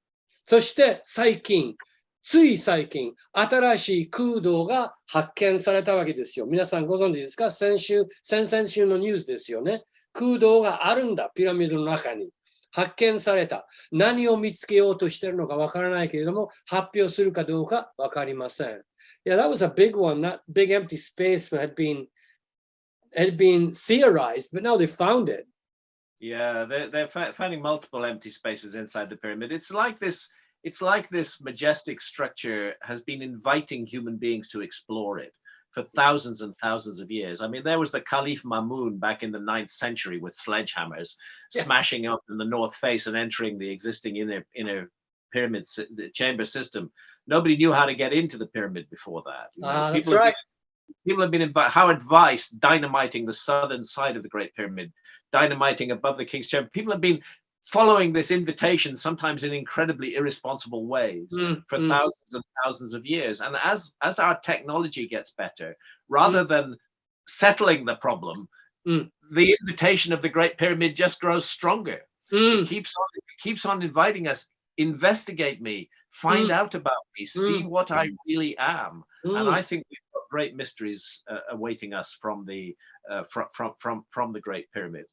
Did Khufu manage to get his own body stuck in there somewhere? Not impossible, but the Great Pyramid can chew gum and walk at the same time. It does many different things. 面白いわ。ピラミッドは招待状を私たち人類に対してもう出しっぱなしにしてるわけなんですよね。もっと見てね、もっと深く検討してごらんなさいよということを昔から言い続けてきた中で、9世紀の人間になるとですね、もう大きなハンマーでもってもう壊してやろうと思って中にどうやって入れるのかっていう問題にぶつかってもう壊し始めた後で数世紀後になるとダイナマイトを使って爆発させて入り口を見つけたりするとか、そういうふうに人間は超昔から今に至るまでそのいわゆる秘密を解こうとしているということなんですね。でも今のテクノロジーは進化するにつれてもっと洗練した方法を使ってさらにピラミッドはおいでおいで招待状を出してまだまだシークレットはいっぱいありますよというふうに言い続けている時代に私たちは到達したという流れの話なんですね。その通りだと思いますね。今からなんですね。ピラミッドの本当のことがわかる。Yeah, that's an incredible encapsulation of our relationship with the ここ most でもう一 mysterious つ thing on earth. もう一つ関連した質問、チャットに出てるんですけ Question ど、 just appeared. We're 日 running out of 本 time here. の自然の山をピラミッドとしてですね、かなり古い超古代文明があったという説もあるんですけど、あちこちに世界中、日本だけではなくて、例えば昔のユーゴスラビアですか、そのあたりにも、ピラミッドがある。そしてまた、地球外の場所にもピラミッドがあるというような噂聞いたことあるんですけれど、もう日本ももちろん、山としてね、みんなに認識されている、実際にはひょっとしたらピラミッドかもしれないというようなものが地球上点々としているんですけれど、そのことについて、何かご存知でしたら教えてください。The question revolves around the whole idea that there are pyramids everywhere. Many Japanese people believe that pyramid-looking mountains themselves are covered pyramids, like the one that they found in Yugoslavia that's become a bit of a sensation, for example. Yeah, All over the place. I think the reference is to Bosnia. Bosnia, that's correct. It's Bosnia. I've been there. I've been there. No offense to those who are advocating that site, but I don't think it's a pyramid. I could be wrong. I hope I'm wrong. I hope I'm wrong. I'll pass that on because it's important for a lot of Japanese people to know that. I spent 3 days at the site. One of the things that I found discouraging is that the tunnels that I had been led to believe are inside the so-called pyramid are actually 3 kilometers away. Okay. And it kind of put me off it, but I don't want to jump to premature conclusions. It's certainly a very pyramid-looking mountain, if that's what it is. And there are many cases of mountains that have been reshaped by human beings. This is quite common. Texcoatzingo in Mexico, for example, is a reshaped mountain. So I'm not going to rule out Bosnia completely, but I personally was not persuaded by it. That's a very important point. Yeah. Okay, I'll pass that on. Yeah. What I do is because I'm investigating an extremely controversial area, and because I have many enemies in archaeology who seek every opportunity to attack me and to attack my work, I set the bar very high on what I consider to be evidence of a lost civilization. I set that bar very high, and in the case of Bosnia, it didn't reach that bar, so I've not pursued it. I've not pursued it further, but that doesn't mean I'm right. Bosnia could turn out to be an amazing thing, and the fact of the matter is that it could turn out. I don't think it will. It's not a site that I'm advocating. Let me be clear about that. Yeah, I will be very clear in communicating that.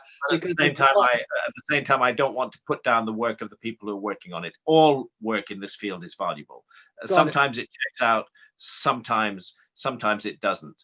But what's true for sure is that there are pyramids all around the world, and they all share a common design and a common purpose. And to me is the most intriguing thing, is the common purpose of every pyramid that I have been able to track down anywhere in the world has to do with the mystery of life after death. They're connected to that mystery. And that's why I feel there's an underlying backstory to the world's pyramids. Okay. One final point. Yeah. Let's not forget Caral in Peru.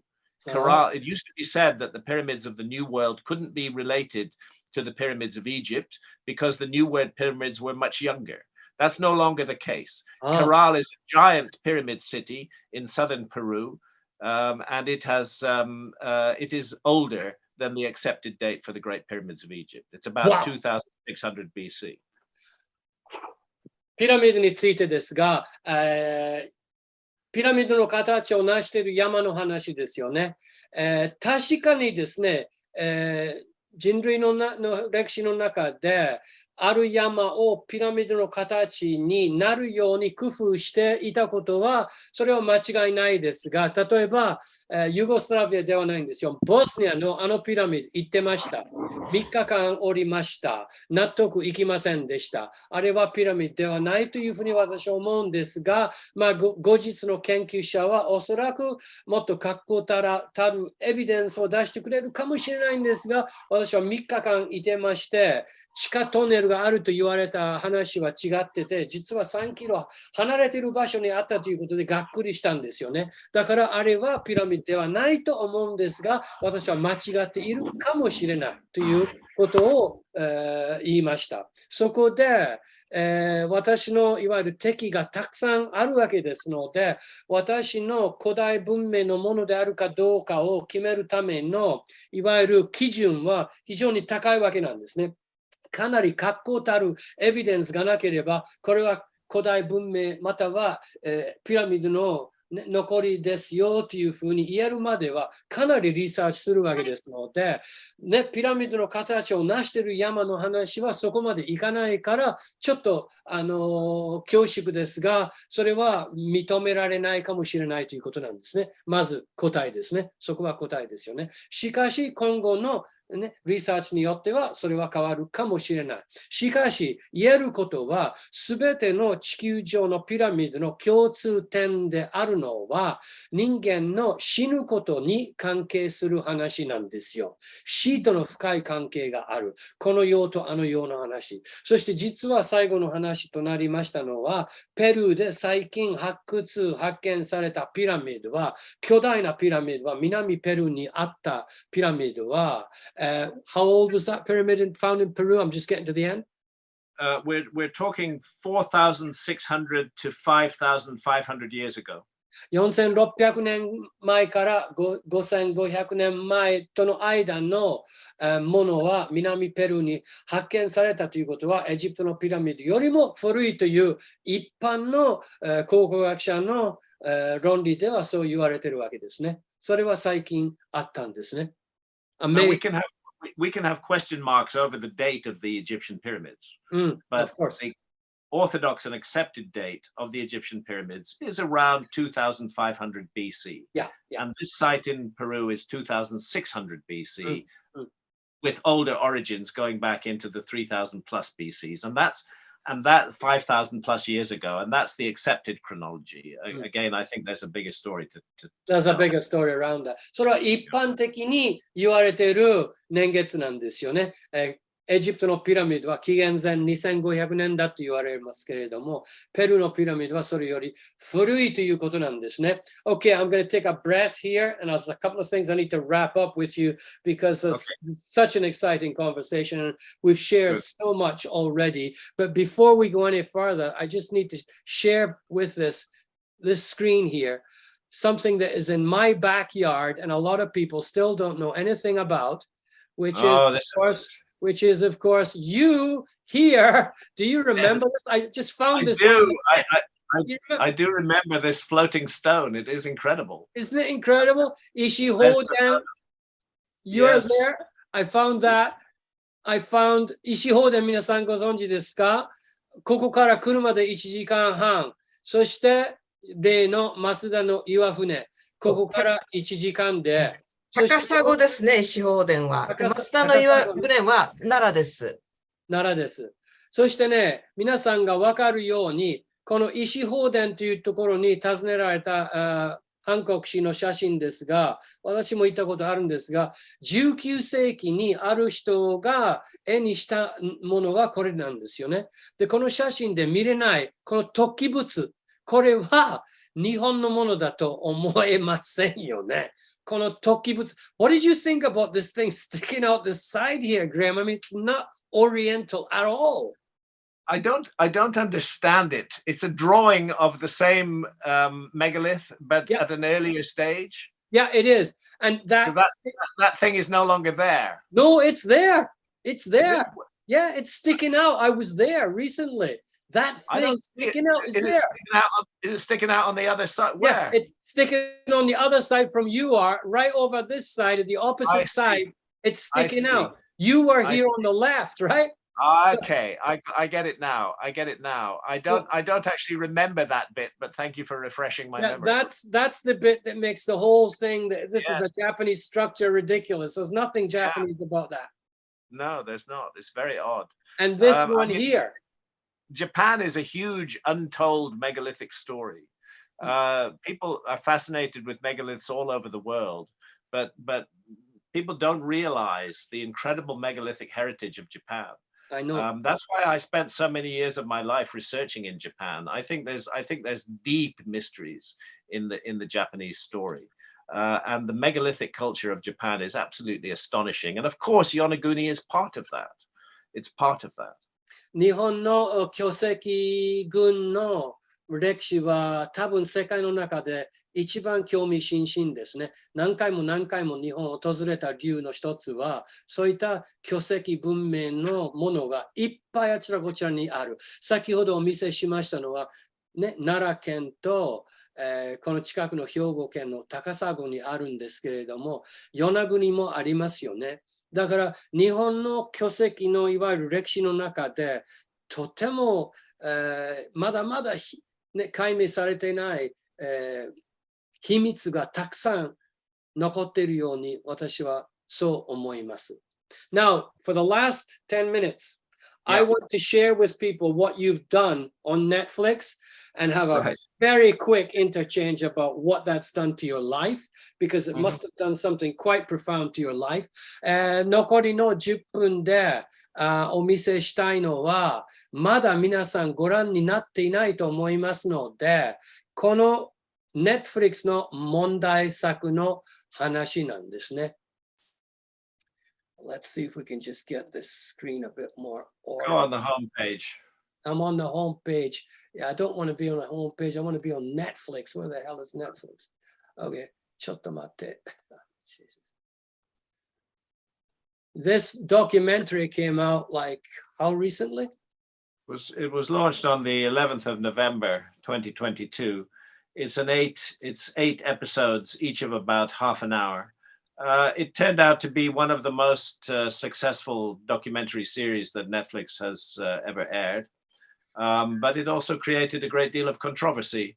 I'm very grateful for the exposure. I'm grateful to have had the opportunity to present this material to a large audience. I expected that there would be pushback, and I've dealt with that pushback as best as I can. Actually, one of the most surprising things has been the low quality of the pushback from archaeologists. Very low quality pushback, consisting of unsubstantiated attacks on me personally, without really getting to grips with the ideas. A classic propaganda exercise, actually. But in this case, based on the old notion that those who speak from authority, from positions of so-called authority, will automatically be believed. But the world has changed, and we don't believe people who speak from positions of authority anymore, not automatically anyway. We've learned how corrupt and dishonest those authority figures are.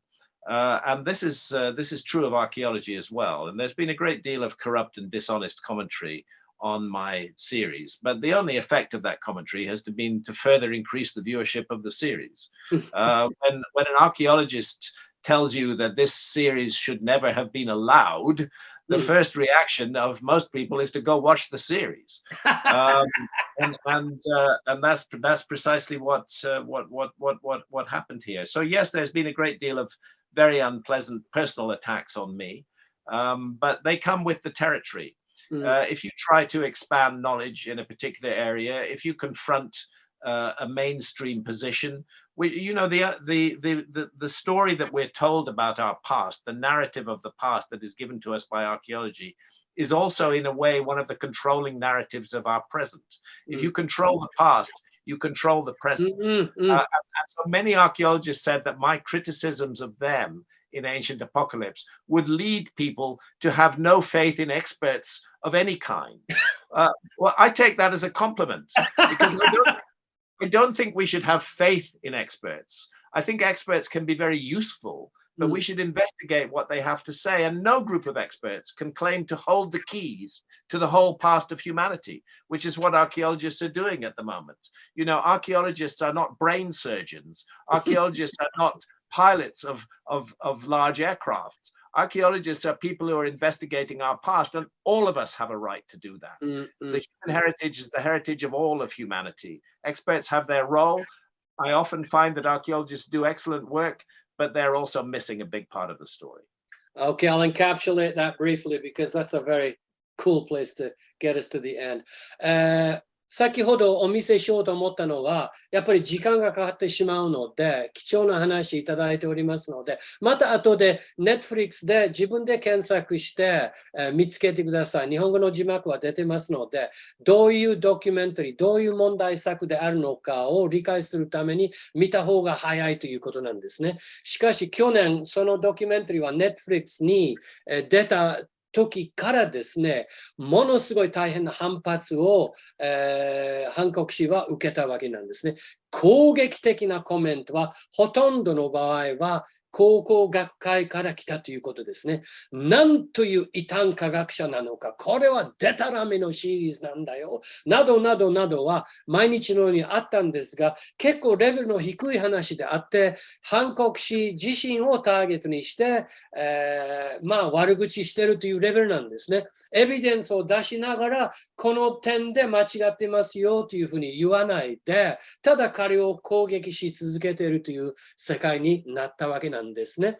だから考古学者は人間ですから、そして人間のストーリーの過去のストーリーを握っているのは考古学者でしょ。だから昔のストーリーをコントロールすることになるとですね、現在のストーリーをもコントロールすることができるというふうに考えると、実はこれは権力主義の共通的な問題であるという話なんですが、皆さんは彼に対するアタックを見るとですね、もっと見たいでしょということで、だから逆説的に Netflix のそのドキュメンタリーはナンバーワンになって、ものすごく評価が良かったということなんですよね。だから彼自身は結構大変だったでありながら、ものすごいたくさんの人は彼をサポートして、やっぱりそう思ったんだよね。超古代文明があったということに、結論として至らざるを得ない人が多かったでしょうというふうに思います。That was my own interpretation of what you've been through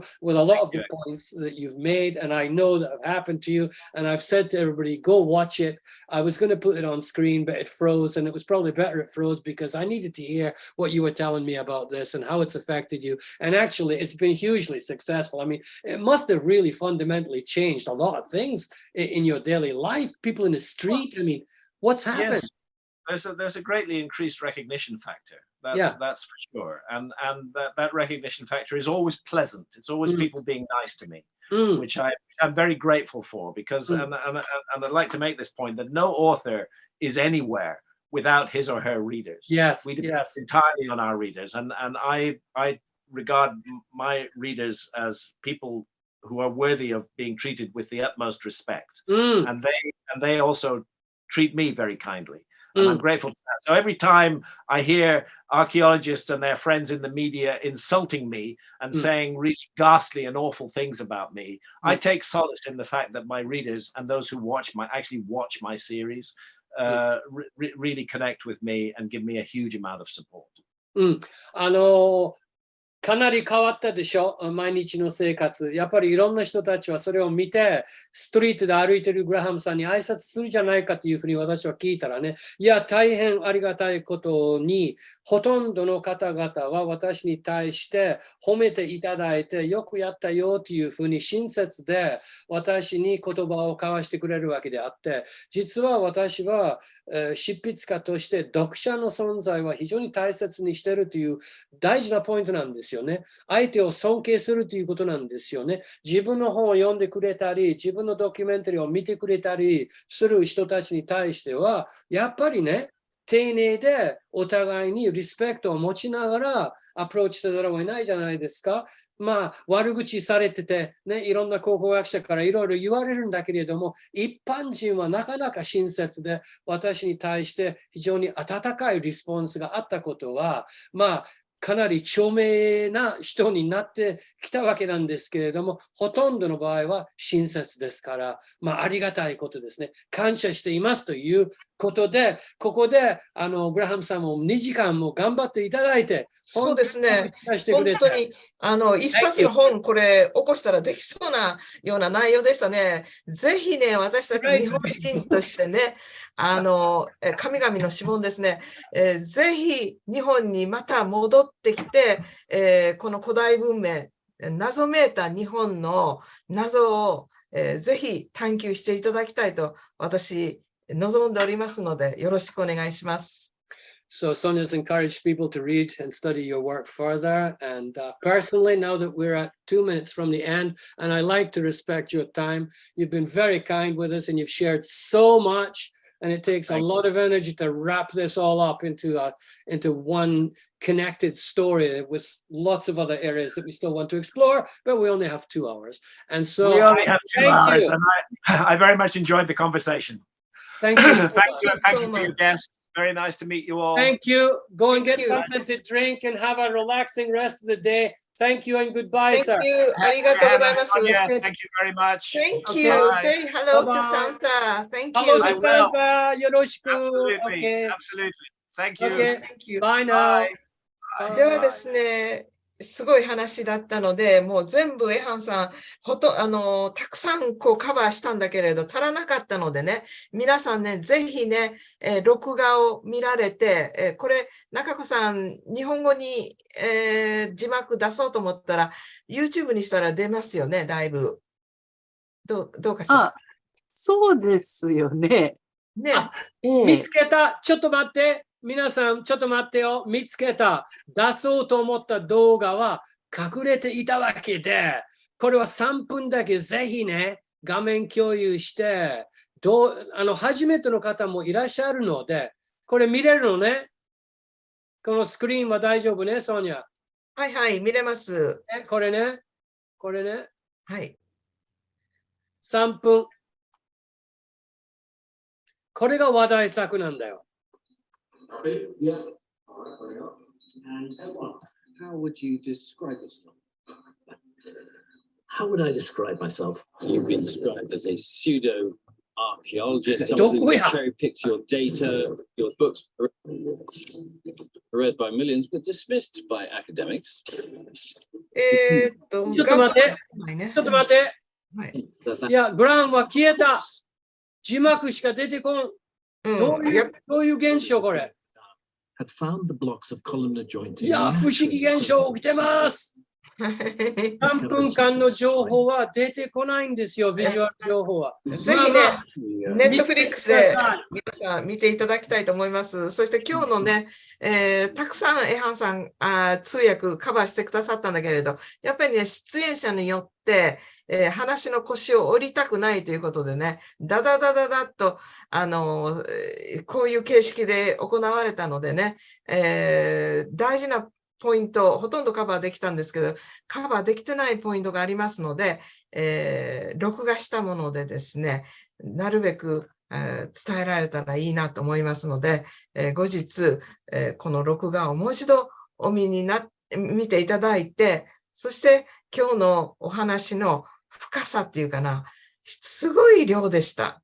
情報量としてはね。それを、味わっていただきたいなと思います。では、今日はこの辺で終わりたいと思いますが、エハンさんから何かありますか？最後ですが、彼の長い話をどうやって通訳するかと言いますと、実は、友人ですので、彼の話よくしてます。本全部読みまして、そして彼との会話はたくさんあったわけですので、そして Netflix のシリーズは全部見たので、どういう話であるのか大体分かりましたので、しかし彼のすべての話を通訳するわけにはいかない。これはやっぱり一番のメインポイントを皆さん方にお伝えしようと思って、今日頑張ってお伝えいたしましたけれども、ぜひぜひ Netflix に登録していただいて、この8話の話全部見たとすれば、多分納得いくだろうと思いますね。間違いなく超古代文明が存在していただろうという結論に至るだけではなくて、その文明は何でなくなったのかという謎の彗星の衝突という非常に大事なポイント、今日話さなかったんですが、彗星の衝突があったのは1万2800年前だというポイントは今日出てこなかったんですが、見ていただければと思います。ありがとうございました。ですね。その8シリーズ、世界全体に散りばっているこの古代文明、要所要所をね、全部知りたかったものが8話で出てますので、ぜひご覧ください。今日は皆さんお集まりくださってありがとうございました。ありがとう。次回の来月ですね、予定としておりますのは、誰だ？どなたですか、エハンさん。誰だ？誰が出てくるのか？来月は結構この方は日本人の間によく知られている。皆さん、神との対話という本ご存知ですか？結構ベストセラーになりましたよ。ドナルド・ニール・ウォルシュさん、お招きすることになってます。ドナルド・ニール・ウォルシュさんは来月のスペシャルゲストになりますので、ぜひぜひ。やっぱりすごく波動の高い方です。そしてもう年齢的にここでばらしちゃうけれど82歳なんですね。